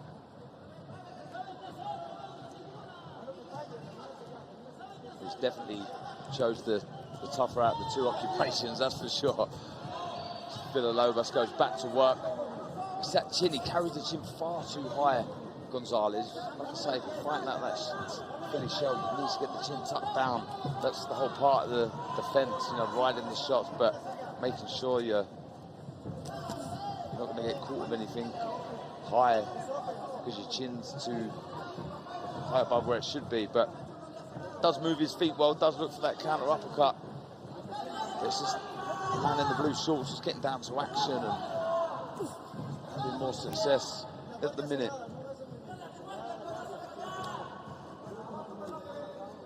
Well, this is also one of those matchups, Darren, that is deceptive just based on how it's listed on the bout sheet, because I think, you know, if Gonzalez didn't have the following he has here locally, Villalobos, we mentioned what he did in his last fight, but also just his record in general. Look at the quality of the 3 draws on his record. One against a 9-1-1 fighter in his 9th pro fight. More recently, against the 13-0-1 Fernando Villa. That was on Box Azteca here in Mexico. I mean, he's been facing very good opposition and generally holding his own, if not winning. Yeah, he's a good fighter. He really is. He's tough, he's rugged, he's game. Works head and body well. That's a good counter from Gonzalez a moment ago. That's the shot that he's looking for. There's a pot shot right hand as well, coming off the ropes. Trying to draw out the lead from Villalobos is Gonzalez, but look, getting outworked again as he backs him into the red corner. Looking a little reckless in the last 20, 30 seconds or so, Gonzalez. Needs to start feinting, jabbing, try and draw out the lead of Villalobos, who is looking extremely comfortable for me at the minute.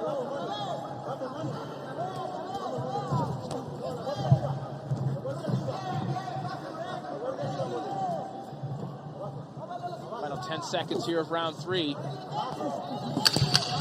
Another good round for Villalobos. Some improvements from Gonzalez, but I have to wonder if it will be enough to offset the activity. Some of those eye-catching shots from Villalobos that we saw in round 3.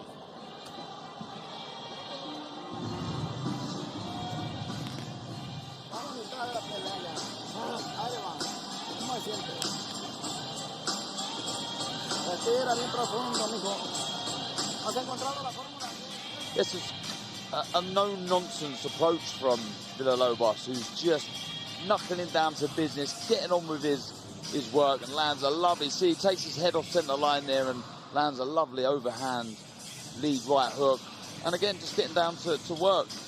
I mean, Gonzalez riding some of the shots and taking the sting out of the shots, but still the body shots are landing, and another overhand right hook, and it's extremely comfortable for Villalobos in that round.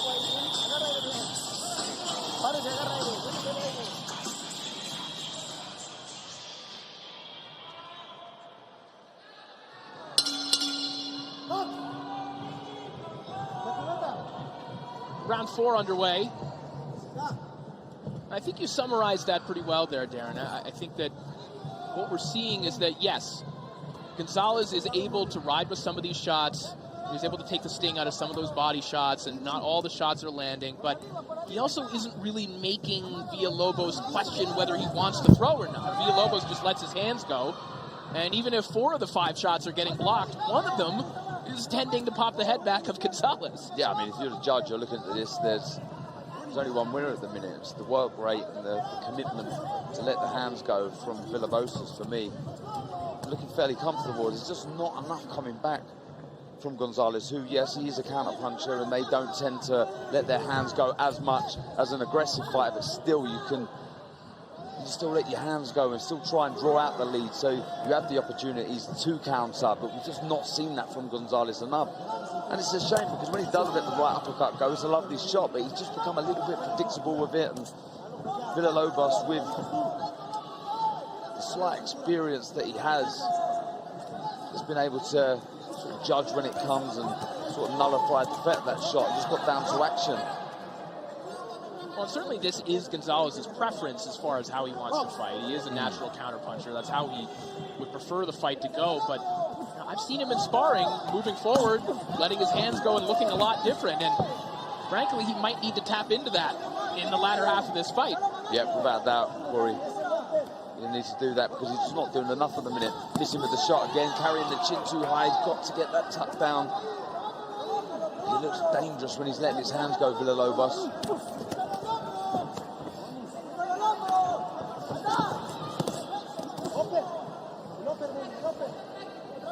Wild flurries there, both men missing. Villalobos trains out of the legendary Julian Magdaleno gym, where Canelo Alvarez first learned to box. That gym has produced several world champions through the years. The first is Alejandro Cabrito Gonzalez, who beat the Flushing Flash, Kevin Kelly, for a featherweight title back in 1995. Good body work there for Villalobos. And showing really good defensive skills there, just taking a tiny little step out of range, avoiding the shot from Gonzalez, then stepping back in and landing again. Really good boxing. He's lost his way here, Gonzalez. Doesn't really know what to do at the minute, trying to hold the center of the ring now and quickly getting pushed back onto the ropes and in that red corner. He's almost searching for the comfort of those ropes, but he is not getting the best of these exchanges while he's there. Likely another round in the bank for Villalobos.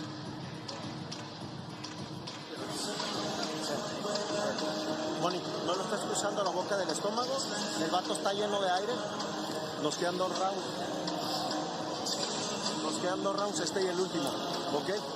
No le estás cruzando la boca del estómago, no estás haciendo el trabajo hacia el lado contrario. Camina hacia tu mano izquierda, güey. ¿Y con cuál entro? Si camino a la izquierda, ¿con cuál le meto? Si trabajo lo contrario. Yep, more of the same, Corey.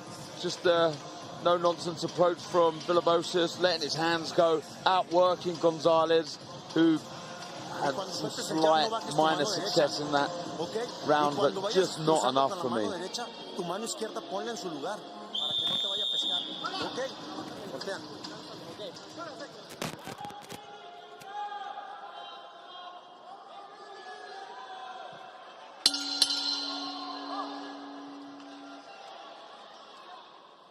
Round 5 begins. This one's scheduled for 6 between Fabian Mini Money Gonzalez and Jorge Ignacio Villalobos, a couple of fighters from the boxing hotbed that is Guadalajara, Mexico. And the operative word is hot here today, where once again it is north of 90 degrees inside the venue here tonight. Incredible heat, very, very tough conditions for these fighters to box in. Villalobos hardly looks to me that he's even sweating. Used to these conditions, obviously. Works non-stop, head body. He's done the correct thing as well. When you're fighting someone out that Philly show, I think it's always best to start at the body and work upwards. And he's done that so well.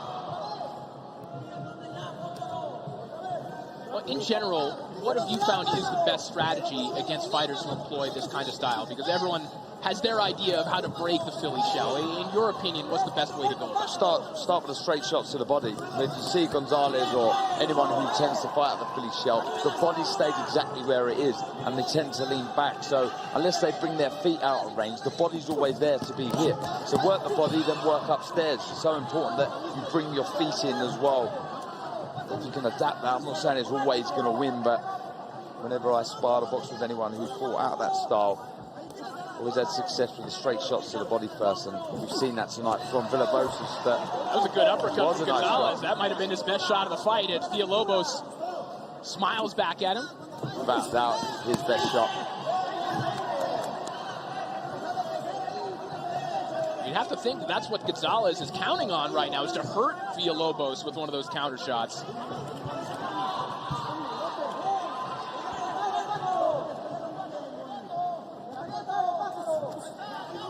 Double jab there from Gonzalez.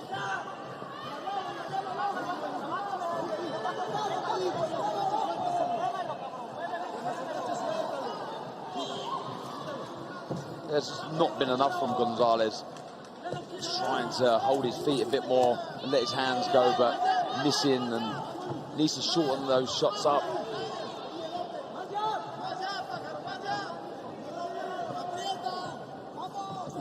I mean, if we're grading on a scale here, this might have been the best round of the fight for Gonzalez. Yep. It still just might not be quite enough as we enter the final 15 seconds of this round.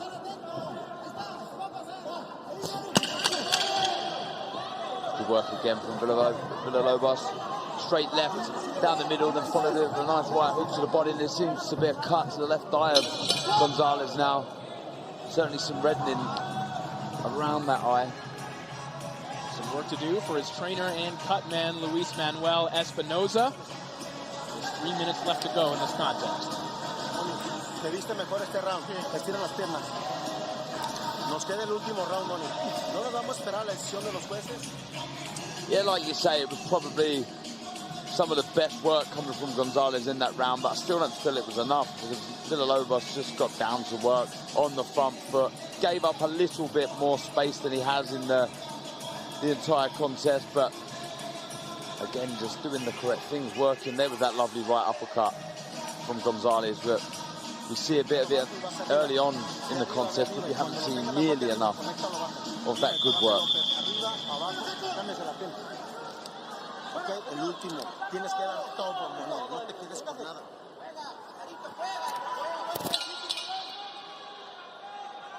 We enter the sixth and final round of what has at least felt like a dominant performance from Jorge Ignacio Villalobos over Fabian Gonzalez, made more impressive by the fact that this is the heaviest weight that Villalobos has ever fought at. He spent the majority of his time between 108 and 112, although he did seem to carry 115 pretty well.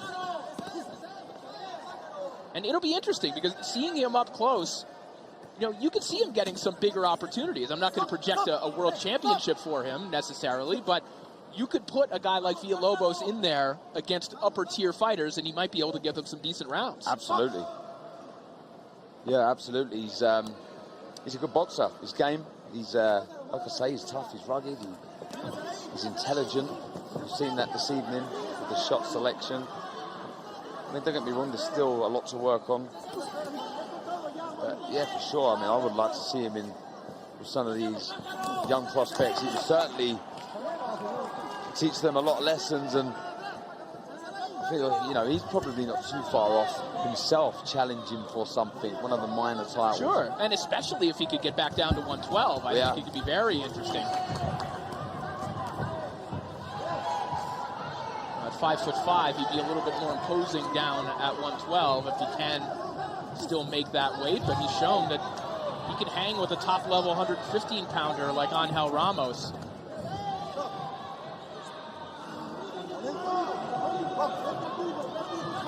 Get back to action here. Minute 20 remaining in this contest. Hard left hand connects there from Villalobos.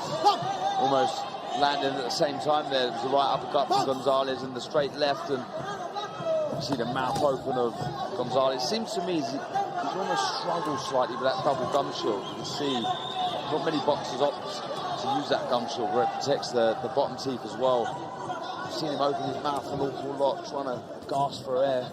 That's the Evander Holyfield against Michael Moorer model. The big double wide, double mouthpiece, you're right. It's been pretty prominent throughout this contest.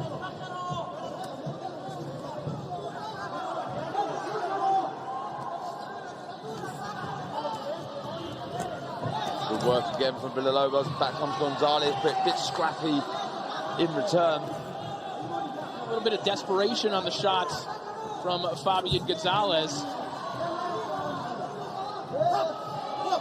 But it's hard for him to come up with something spectacular while he's kind of stuck in this mode of countering off the ropes. Yeah.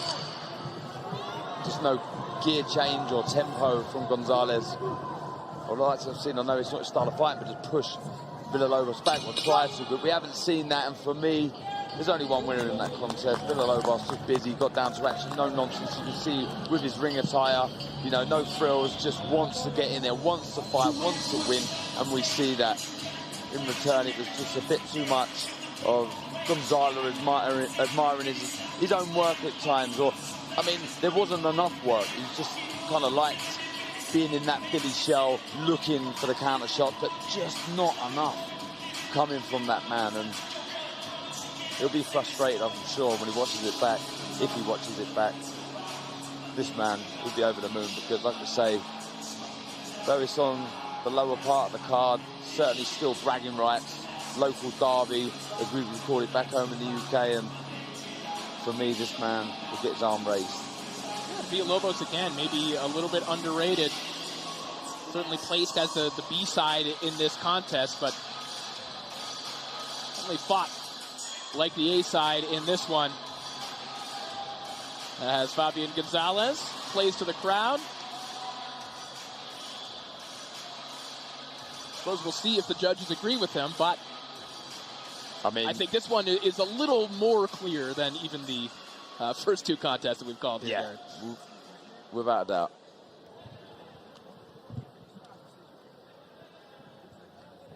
And it looks like we are all set to make this one official. Let's send it up to our ring announcer, Mr. David Diamante. Damas y caballeros, después de 6 asaltos aquí en Guadalajara, tenemos a decisión de los jueces.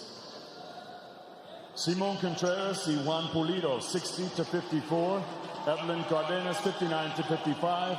All three for your winner by unanimous decision. Decisión unánime. Jorge Pajarito Ignacio Villalobos. So Jorge Ignacio Villalobos picks up his 11th career victory over his fellow Guadalajara native, Fabian Mini Money Gonzalez. A good performance, I think, through 6 rounds altogether for Villalobos. Set the correct decision, the correct scorecards as well. I think it was shut out on 2 scorecards, and one judge gave Gonzalez 1 round. But it was a good, solid, no-nonsense performance from Villalobos, who will go on, and yeah, it'll be interesting to see where he goes from here. But good contest. We'll see opportunities await Villalobos at maybe 115, maybe 112 if he can get back down there.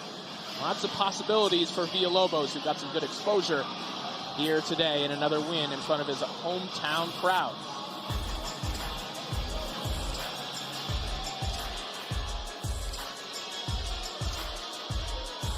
And we take a look back at some of the action we've seen thus far. Again, 2 matchroom prospects in extremely tough. Aaron Aponte getting past Leo Leon Martinez with a split decision. Anthony Herrera held to a draw by Kenan Valenzuela. And we just saw Jorge Ignacio Villalobos taking out Fabian Mini Money Gonzalez. One more fight to go here on Before the Bell, but right now we're going to take a look back at some earlier action. It is that fight between Aaron Aponte and Leo Leon Martinez. Round 3 begins. This one's scheduled for 6. Aaron Aponte and Leo Leon Martinez in the 140-pound division, kicking things off for us here from Guadalajara. Aaron Aponte with a good bounce-back round in round 2. Last saw Aponte scoring a 6-round unanimous decision over Luis Jourdain on the undercard of Carlos Cuadras Bam Rodriguez back in February. That was just days after Aaron Aponte Day in his hometown of Hialeah Gardens. Developing a good local following, and certainly in the Fight Hotel this week we've seen lots of Alien King merchandise around. Yeah, we have. It's a different nickname to what I'm used to. Yeah, he's got a good, decent following. He's got a nice spring in his step. I think he likes his work in the second round. It's a lot more comfortable. Nice and relaxed. You see the shoulders, though he's got a nice high, tight guard. The shoulders are nice and relaxed, and that will help him down the stretch when you're fighting in 10, 12-round contest. You don't want to be tightening up that guard too much because it does burn energy. So he's nice and relaxed, using the feet well, stepping out of range, frustrating Martinez. And Martinez certainly a little less bold with his offense here in round 3. Certainly came out firing in round 1, but even just the footwork here of Aponte seems to have tempered that. Yeah, he's been very intelligent with the feet. He's always positioned in the right place. As I said, he gets backed into the corner, but generally does a lot of his good work from the center of the ring. When he gets pushed back, he takes a step back, steps to the side, and always navigates himself back to the center of the ring where you want to be. You've always got space behind you.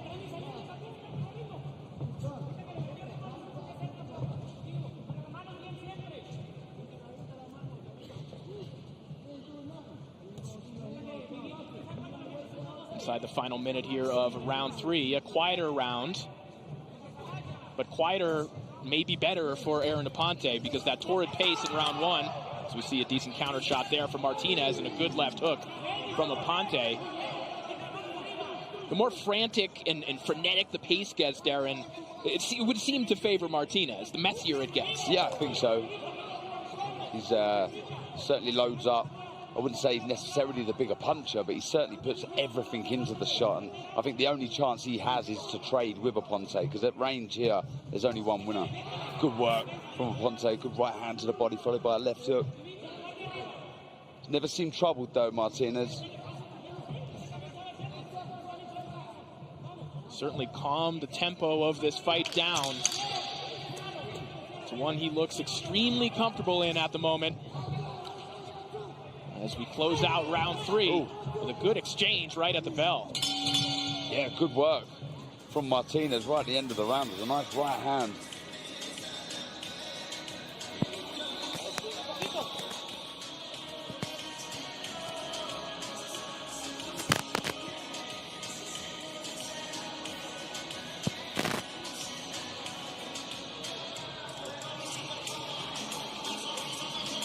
Yeah, it was a quiet round.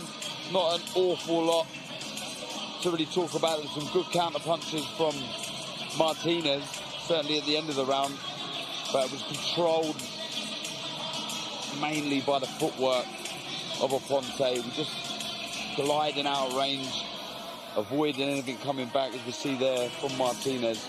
I mean, if I had any criticism of Aponte, it may be just a bit more work with that lead hand. The jab certainly up and down, but I like what he doesn't waste much. And you don't want to be falling short with your shots and wasting unnecessary energy. But as you go through the levels, you need to be able to go through the gears, up that tempo. But there's an awful lot to like about Aponte. Round 4 underway, and already Aponte, maybe you heard you, offering that left hand a little bit more than we've seen.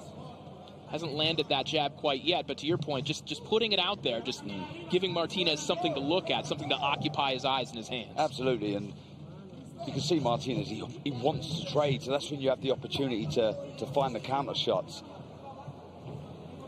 Having said that, it is extremely hot in this venue, so you can understand fighters not putting their foot on the gas.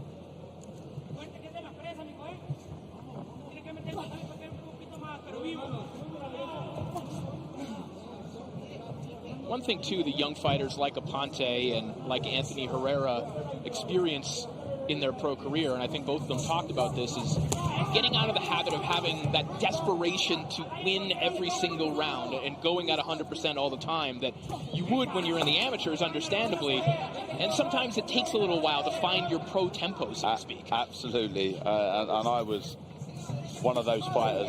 Exactly the same. It was, you know, just a desire to win everything, just a fear of losing a round. And certainly as you go through the ranks and you do the rounds, you know, it's a marathon, not a sprint. So as long as you're controlling the contest with the distance and the pace behind the jab, you know, you won't go wrong. Good left hook right along the belt line from Aponte a moment ago. See the jab coming out from Martinez. There's not an awful lot of snap in the shot, and he's falling short, and that's when Aponte now should be trying to look for the right hand over the top of that jab. He came underneath with a right hand instead, and now climbs the ladder with a good left hook. Really looking to plant his feet now, Aponte, in this fourth round. Good right hand straight down the middle from Martinez. We just haven't seen enough of that from Martinez. Him straightening his shots have just been very, very wide and wild. Good jab from Aponte.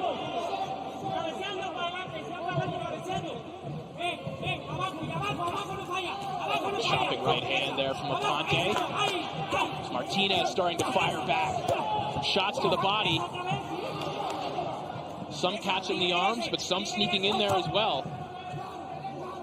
You have to say, these are the most competitive rounds of Aaron Aponte's young career. Yeah, I mean, look, this is invaluable. Doing the world of good. Martinez, it's kind of an unorthodox style. He's quiet. You've seen him switch at times and offer different angles, etc. So he'll be learning with every round, just falling over his front foot there slightly. Aponte. Martinez, he's a tough man to beat. Some blood. Tiny, tiny cut over the left eye of Aponte.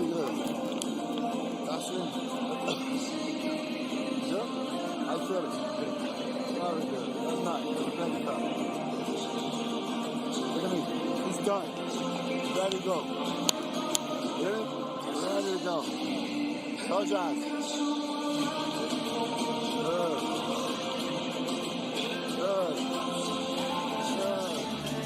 You can see Aponte really breathing heavily in there, and I think that's testament to the heat in this venue. You see good work from Martinez, really, really letting his hands go, and Aponte, without a doubt, certainly felt a couple of those shots.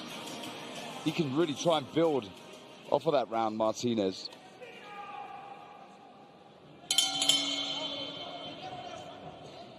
Some deep breaths from Aaron Aponte even as he came off of the stool. As round 5 begins. Round 5 of 6. And this will certainly be a theme throughout the night. As you mentioned, the heat in here, it's at least 90 degrees because that's what it is outside. And there is no air conditioning or fans in here, Darren, but also elevation. Again, we're about a mile or so above sea level. And for fighters who might have just got here during fight week, they might still be adapting to that. Yep, without a doubt. Slightly surprised at Martinez's approach in this 5th round. I really thought he'd try and push Aponte back. He was having real success in that 4th round, pushing the young prospect back. You see him now starting to close the space a little bit. Like I said, at range, there's only one winner. Aponte, the better boxer out of the two. But when it turns into a dogfight, I mean, Martinez has a decent shout.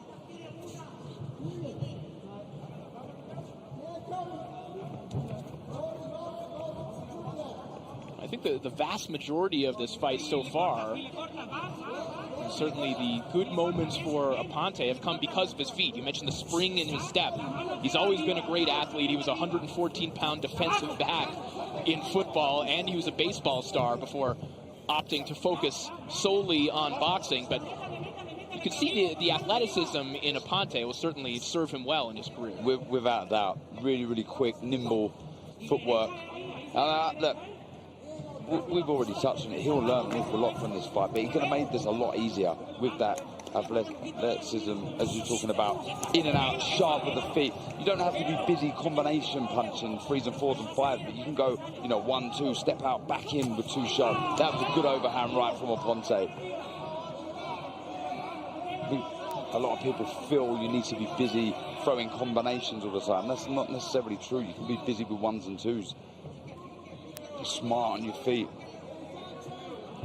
But like I say, there's an awful lot to like from Aponte. Very tidy boxer. He has that really nice high guard. Looks for the counters. But he's going to be in some good fights, Martinez, that's for sure. Martinez landed a decent counter shot a couple of moments ago as well that caused his corner to erupt. Final 20 seconds here of round 5. Aponte tries to work the table with a left hook, then Sneaks a right uppercut to the body. Yeah, that was good work. Right hook followed by a right uppercut. You don't see that very often. Good work.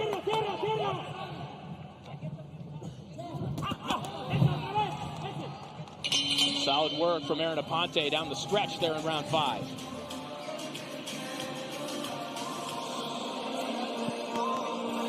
Listen to me. We in Mexico. It's a robbery. Gotta drop this nigga. You can't. Don't risk it. Get smart. We'll use your back first. Walk forward. Step back. Pass. Yep, sound advice there in the corner of Aponte. Be smart on your feet, in and out, like we've been talking about, Corey. But it's been a frustrating night for him, and I think that's down to the, you know, obviously the conditions. But Martinez is a very unorthodox fighter. Drops his hands. He's wild. He's wide with the shots. Like I say, offers different angles and always looking for trades. That sometimes nullifies the threat, stops fighters working, but invaluable experience.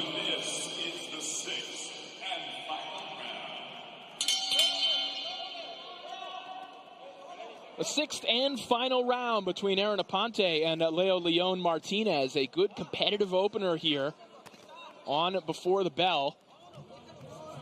Darren, you pointed out the tactical advice in the corner of Aaron Aponte, but I think even more crucially, you heard them say, we're in Mexico, they're going to rob you, don't take any chances. And, you know, I don't want to suggest anything nefarious, but clearly they're trying to motivate their fighter to step it up a little bit here in the final 3 exactly, minutes. to sort of do what we've been asking for, Corey, you know, go through the gears, up the tempo slightly.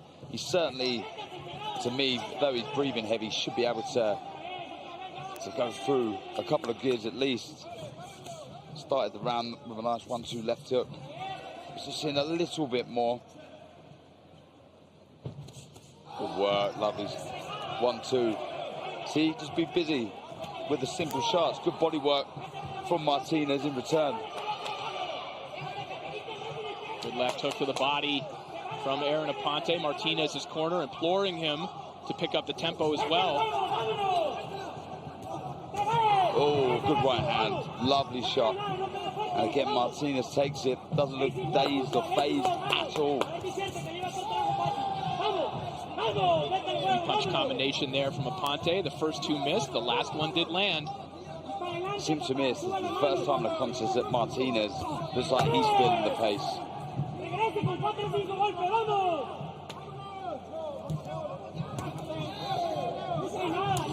One thing we haven't pointed out, Darren, this is also an interesting physical matchup for Aaron Aponte. A 6-foot, 140-pounder.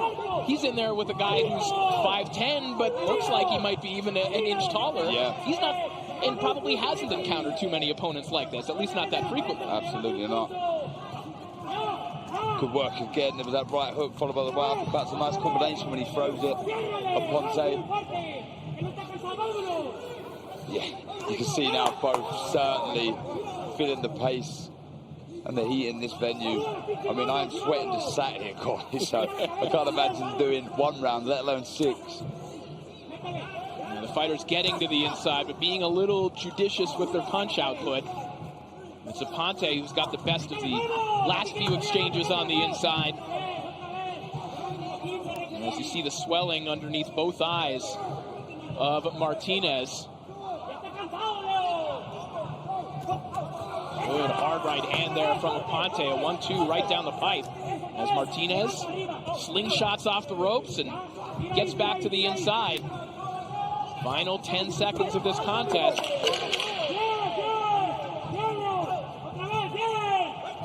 Both men battling the conditions and battling right to the end.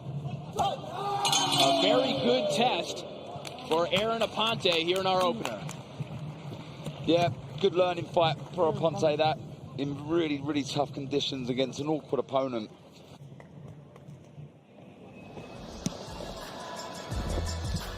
And Aaron Aponte, if you did not watch that bout earlier, came away with a split decision win in that one. So a very stern test for Aponte in our opener, and we have 1 fight left to go.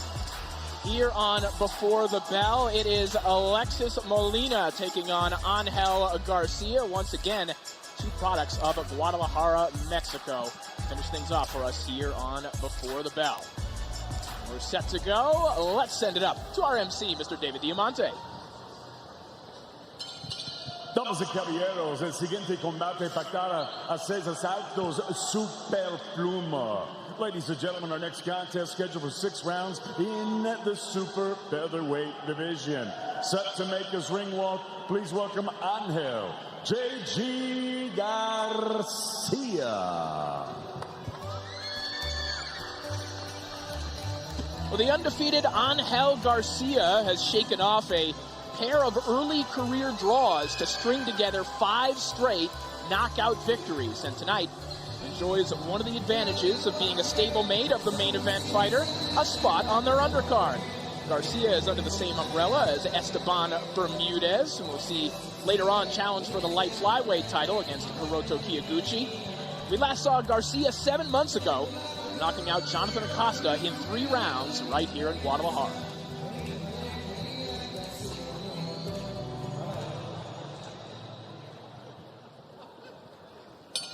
And now entering the arena, please welcome Alexis Picudo Jr. Molina.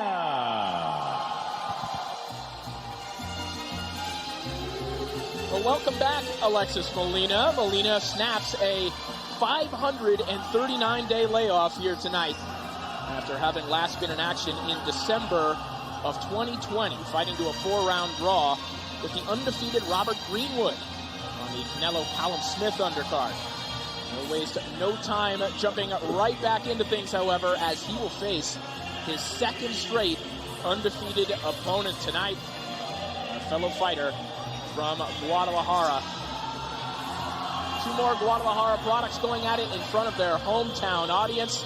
Our final fight here on the Before the Bell portion of our event tonight. We're set to go. Let's send it up to David Diamante for the official introductions.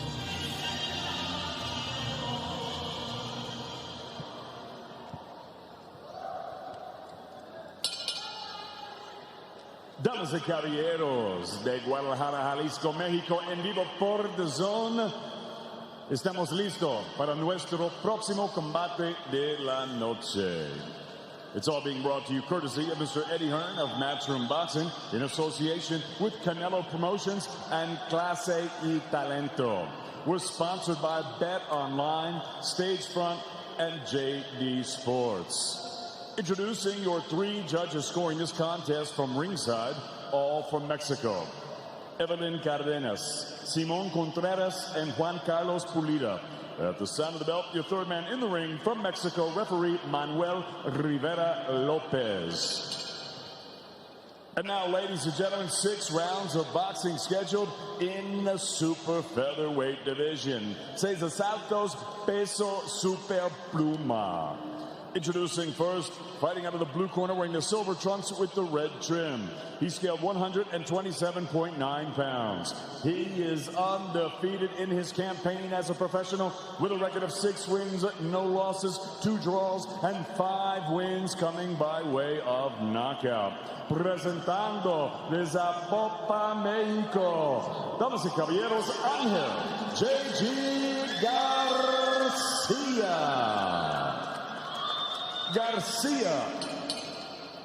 And his opponent across the ring fighting out of the red corner. He wears the turquoise trunks with the silver trim. He scaled already 127.4 pounds. He is also undefeated in his campaign as a professional with a record of 8 wins, no losses, 1 draw, 5 of his wins coming by way of knockout.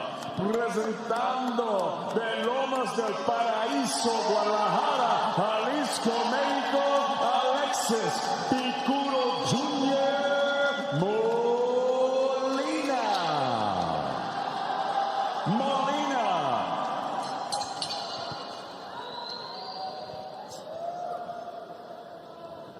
Escuchen bien, traten de dar una pelea limpia. Mucho cuidado con la cabeza, los golpes en la nuca y los golpes bajos. Cuando diga fuera, deja de tirar golpes para poder pararlos. Dese la mano y que gane el mejor.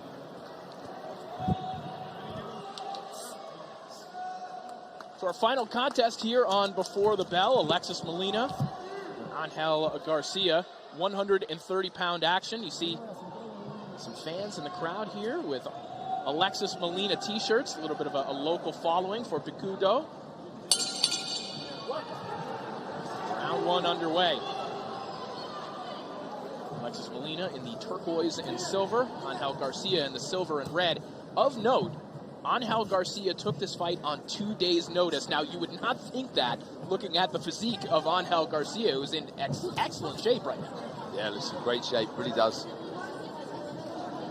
Really up for the task, obviously. Should be a good fight, this. Both carry power. Both just having a look at each other. First few seconds.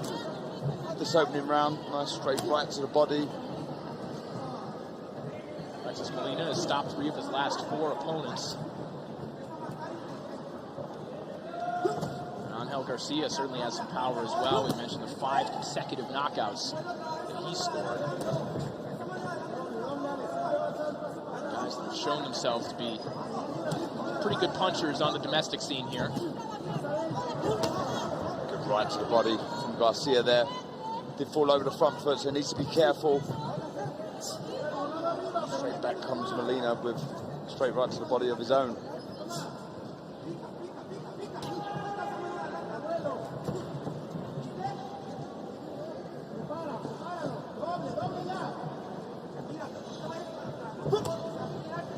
Garcia looking for that left hook. An interesting career arc for Garcia, who just missed with that right hand. Gets caught with one on the exit. He turned pro in 2014, but didn't fight again as a pro until 2021. See both guys looking to let their hands go a few moments ago. It really does create some good action. Like I say, both look like they carry a bit of power, so got to see a bit more of that. Molina really targeting the body here in the early going from long range. Jabs to the body, right hands. Garcia, see, he's tried to land that overhand right a few times. Just being a little bit predictable with the shot, but it does look a real hurtful shot. It seems like a good idea for Garcia as well. I mean, if you have a guy who's kind of lancing from long range, going to the body from long range, why not try and come over the top of the right hand? 100%. I think you need to pick that shot, though. You can't just be throwing it as Molina's there with his hands high. Try and throw it over the top of the jab of Molina. Credit to Molina, though. He's got a lovely stiff jab. Doesn't really pour out the shots. Doesn't really give the opportunity for Garcia to land that counter overhand right. Right hand to the body that came from Garcia that landed right along the top of the trunks of Alexis Molina, but good steady work from Molina there in round 1.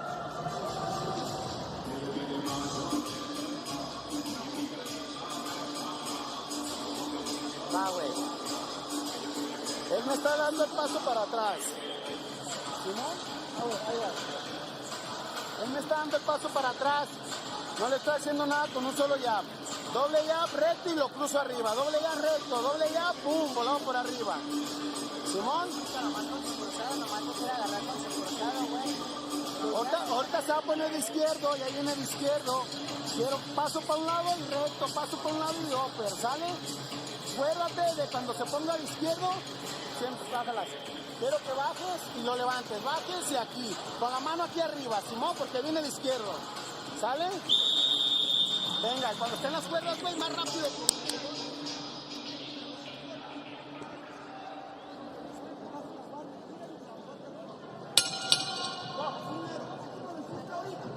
Round 2 underway. This one's scheduled for 6. Alexis Molina and Angel Garcia closing things out for us here on Before the Bell. Of course, stay tuned at the top of the hour for our main card, which of course will conclude with HIROTO KYOGUCHI and Esteban Bermudez going at it for the Ring Magazine and WBA light flyweight title. The first round was pretty much a filling out round, bar a couple of exchanges that offered some good entertainment. Pretty much both fighters trying to find their distance. see there Garcia just falling over the front foot slightly, but back in Molina into the neutral corner there. Molina's been throwing that straight right, as you pointed out, Corey, to the body. And I think, I don't know if it's an intelligent boxing or not, but he could be setting up a trap nicely here to land that right hand to the head. He could disguise it to the body, then fire upstairs. Well, he seems to have taken a step closer to Garcia in this round as well. And some of that is Garcia also picking up the tempo. But Molina not quite as cozy on the outside and not able to just sort of plant those shots from a safe range like he was in round one. Yeah, he hasn't measured, found the distance quite yet. But when he gets up close, that's a good fighter. You see there, that was good footwork from Garcia though. Taking a couple of steps back, avoiding those shots coming his way from Molina. Good counter left hook there from Angel Garcia. Caught Molina loading up with the right hand. Molina back with a stiff jab. Yeah, that was a good jab from Molina. We need to see more of that. He really does have a good jab. He doesn't load up with it, doesn't pour it out. Very accurate and sharp with that jab.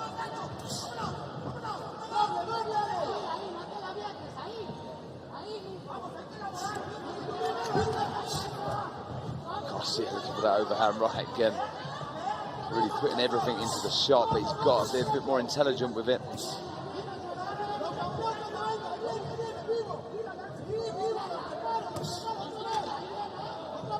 Credit to Garcia for remaining ready, remaining in shape, on weight, and available for an opportunity like this. And frankly, Darren, as you know, that's the reality. If you're a fighter who's 6-0-2, you're not a flashy prospect. If you want opportunities like this, sometimes, unfortunately, you have to make them happen. And Angel Garcia is trying to make something happen along the ropes. Well, he's making this happen for sure. Really good action and pressure from Garcia. Brilliant finish to the end of the second round.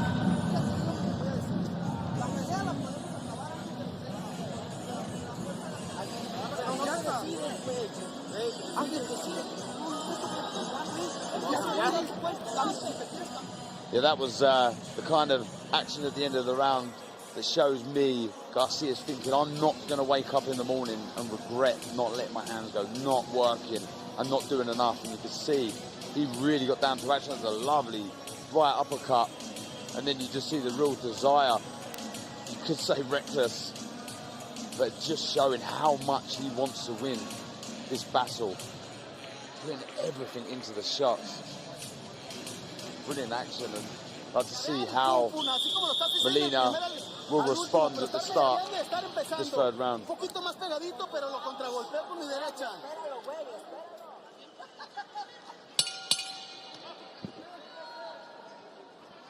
Round three begins. Saw Baltazar Molina, the father of Alexis Molina, in his corner. Also his brother, Fernando Molina, so a family affair.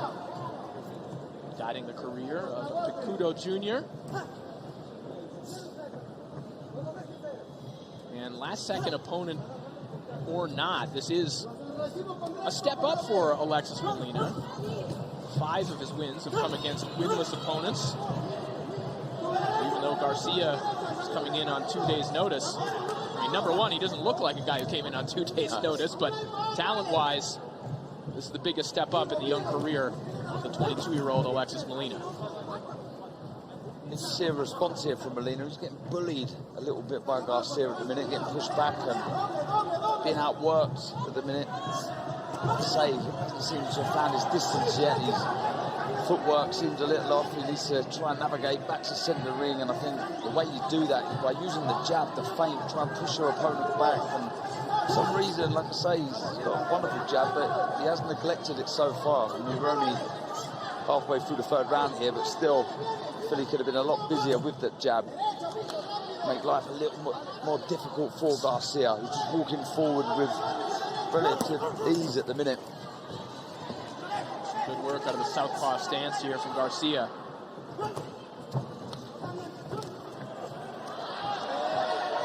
And both fighters almost slip. And we've seen fighters in several fights so far have trouble in that region in the ring. I wonder There's a little moisture on the mat, maybe one of the boards loose, I don't know, but it seems to happen in the same area again and again.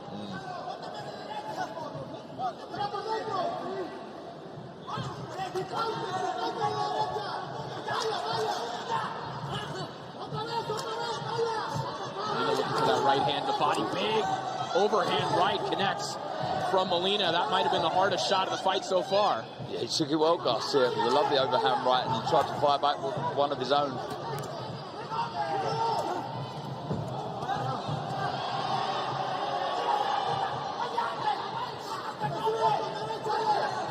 This is a good response, though, from Molina. Holding his feet a little bit more, letting the hands go wild with that right hand.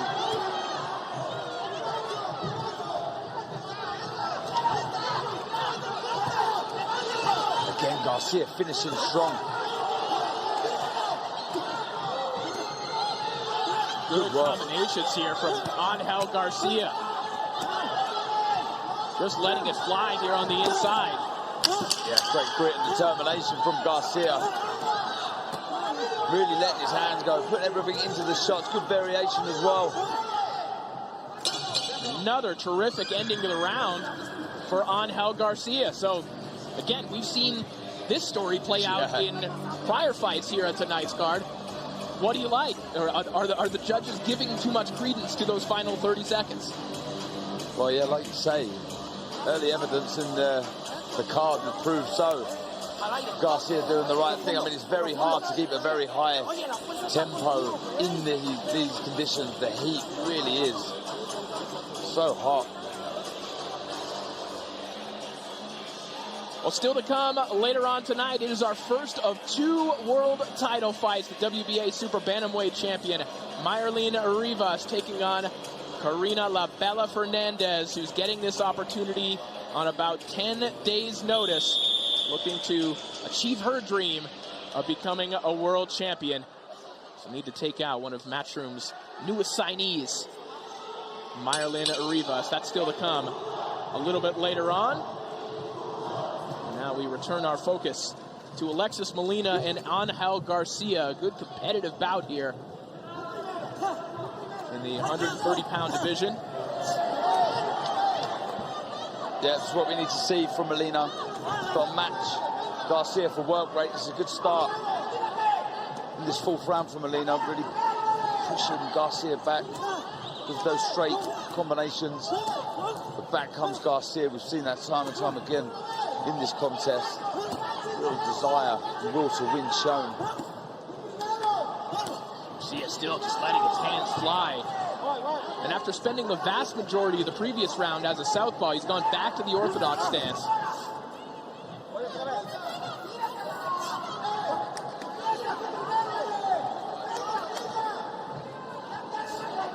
I haven't seen enough feints from either guy in this contest so far, trying to draw the lead out. I haven't seen that yet.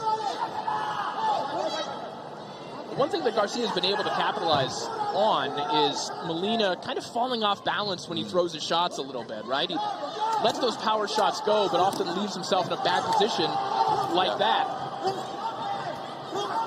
And now here comes Garcia once again. Oh, good work with that right hand from Garcia. Lovely work. Right hook, right uppercut. See it twice. He looks in bother, Molina. The flurry of uppercuts on the inside. Now some winging hooks. And Molina looking a little out of sorts. Yeah, looking to hold. Swelling under the left eye. He's not coping with this pressure from Garcia. Feeling a little sorry for himself. That swelling is increasing by the instant. And Garcia still pouring it on. Wow, that has come up out of nowhere, that left eye. Some of that really good work with that right hand's obviously done that damage. Some nervous moments for Alexis Molina as the late replacement Angel Garcia looking for the upset win. Carries his head, he puts his head down when he's under pressure, Molina. And he's to keep his eyes on his opponent. Hands coming his way so he can move his head and try and fire back his own shots, but He's really, really under the cosh at the minute. It's been great work from Garcia, but as Garcia punches himself out. You heard a little chant of Picudo here from the audience in Guadalajara, trying to rally their fighter, and now I think the ringside physician will take a look at the eye of Alexis Molina. Didn't think long about that one. He's going to let it go, but that eye has some grotesque swelling. Yeah, it doesn't look good, Corey. Really, really bad damaged left eye. Well, now his brother, Fernando Molina, who is doubling as his cut man here tonight. He's going to have some work to do. That is a nasty situation on the face of Alexis Molina. Well, it's the right hand that's done that damage for sure, and he worked really well with that hand in this round. Garcia, he doubled up with the right hook and the right uppercut really, really well, and I'd be very surprised if the corner of Garcia aren't telling him to work that right hand more with that damaged eye. It's very, very difficult to see it coming. Almost looks like it's completely shut now. So it's going to be so hard for Molina to see those shots coming, but again, just Garcia showing us that will to win, showing that though he's only had 2 days notice,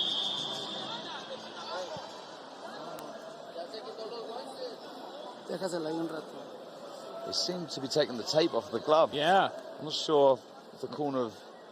Yeah, we haven't seen a ruling here. And yeah, that is it. Angel Garcia, on 2 days' notice, a stunning upset over Alexis Molina. And Darren, I think that is a wise decision on the part of the corner of Alexis Molina. That was some absolutely hideous swelling. And again, when you have your father and your brother in the corner and they see that, it's hard for them to let their family member go out there and keep taking punishment. Very, very good call by the corner of his father and brother. Very good call. That was a badly damaged eye, and someone with Garcia's power and that commitment and that desire to always plant your feet and let big shots go.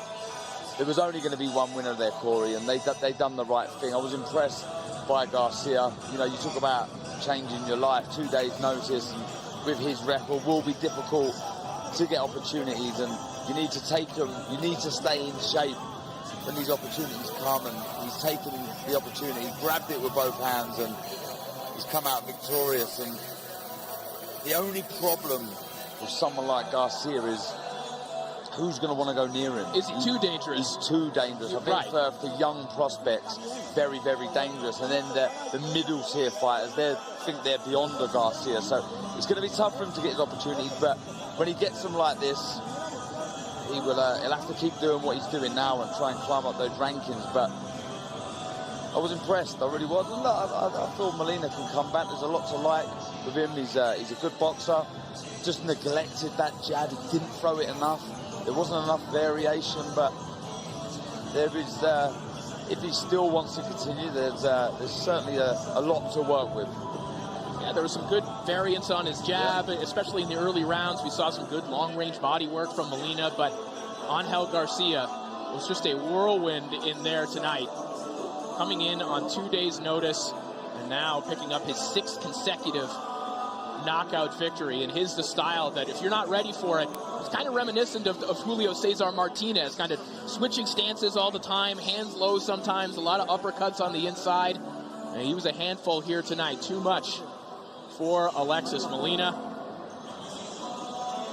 A big upset in the main event, so to speak, of the before the bell portion of our broadcast. Will we see an upset in our main event a little bit later on? Can Esteban Bermudez pull a second straight shocking upset over Hiroto Kyoguchi? That's still to come, but ready to make this one official. Let's send it up to David Diamante.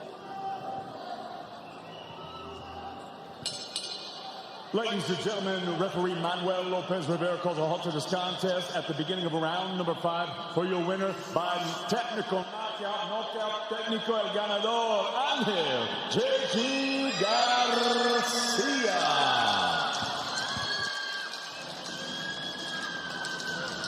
So what a victory for Angel Garcia, who improves to 7-0-2. That is his 6th consecutive knockout.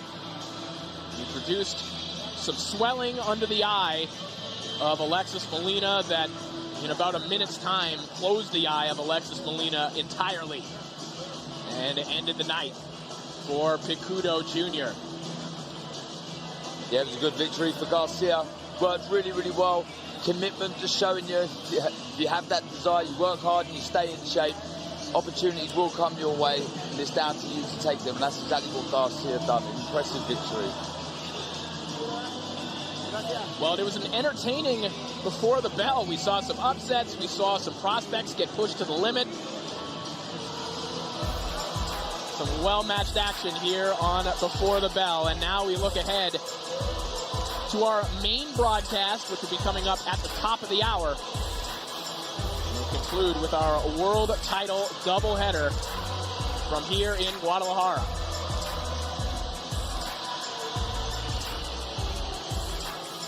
The Ring Magazine and WBA light flyweight title on the line later on tonight. Hiroto Kyoguchi and Esteban Bermudez. And nice to see the 108-pound weight class getting the spotlight.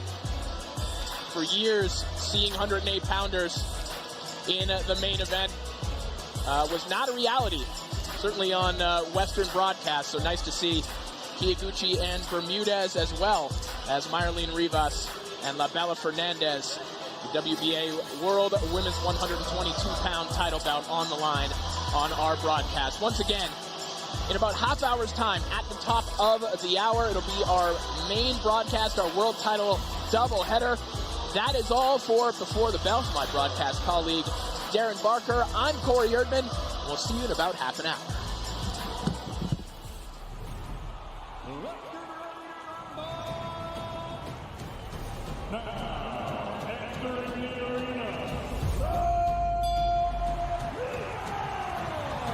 Unbeaten Southpaw.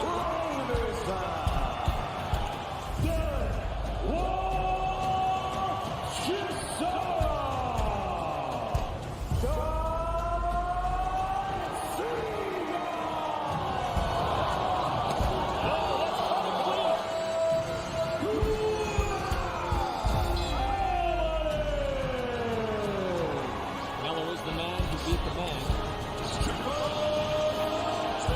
Close fight, outstanding fight.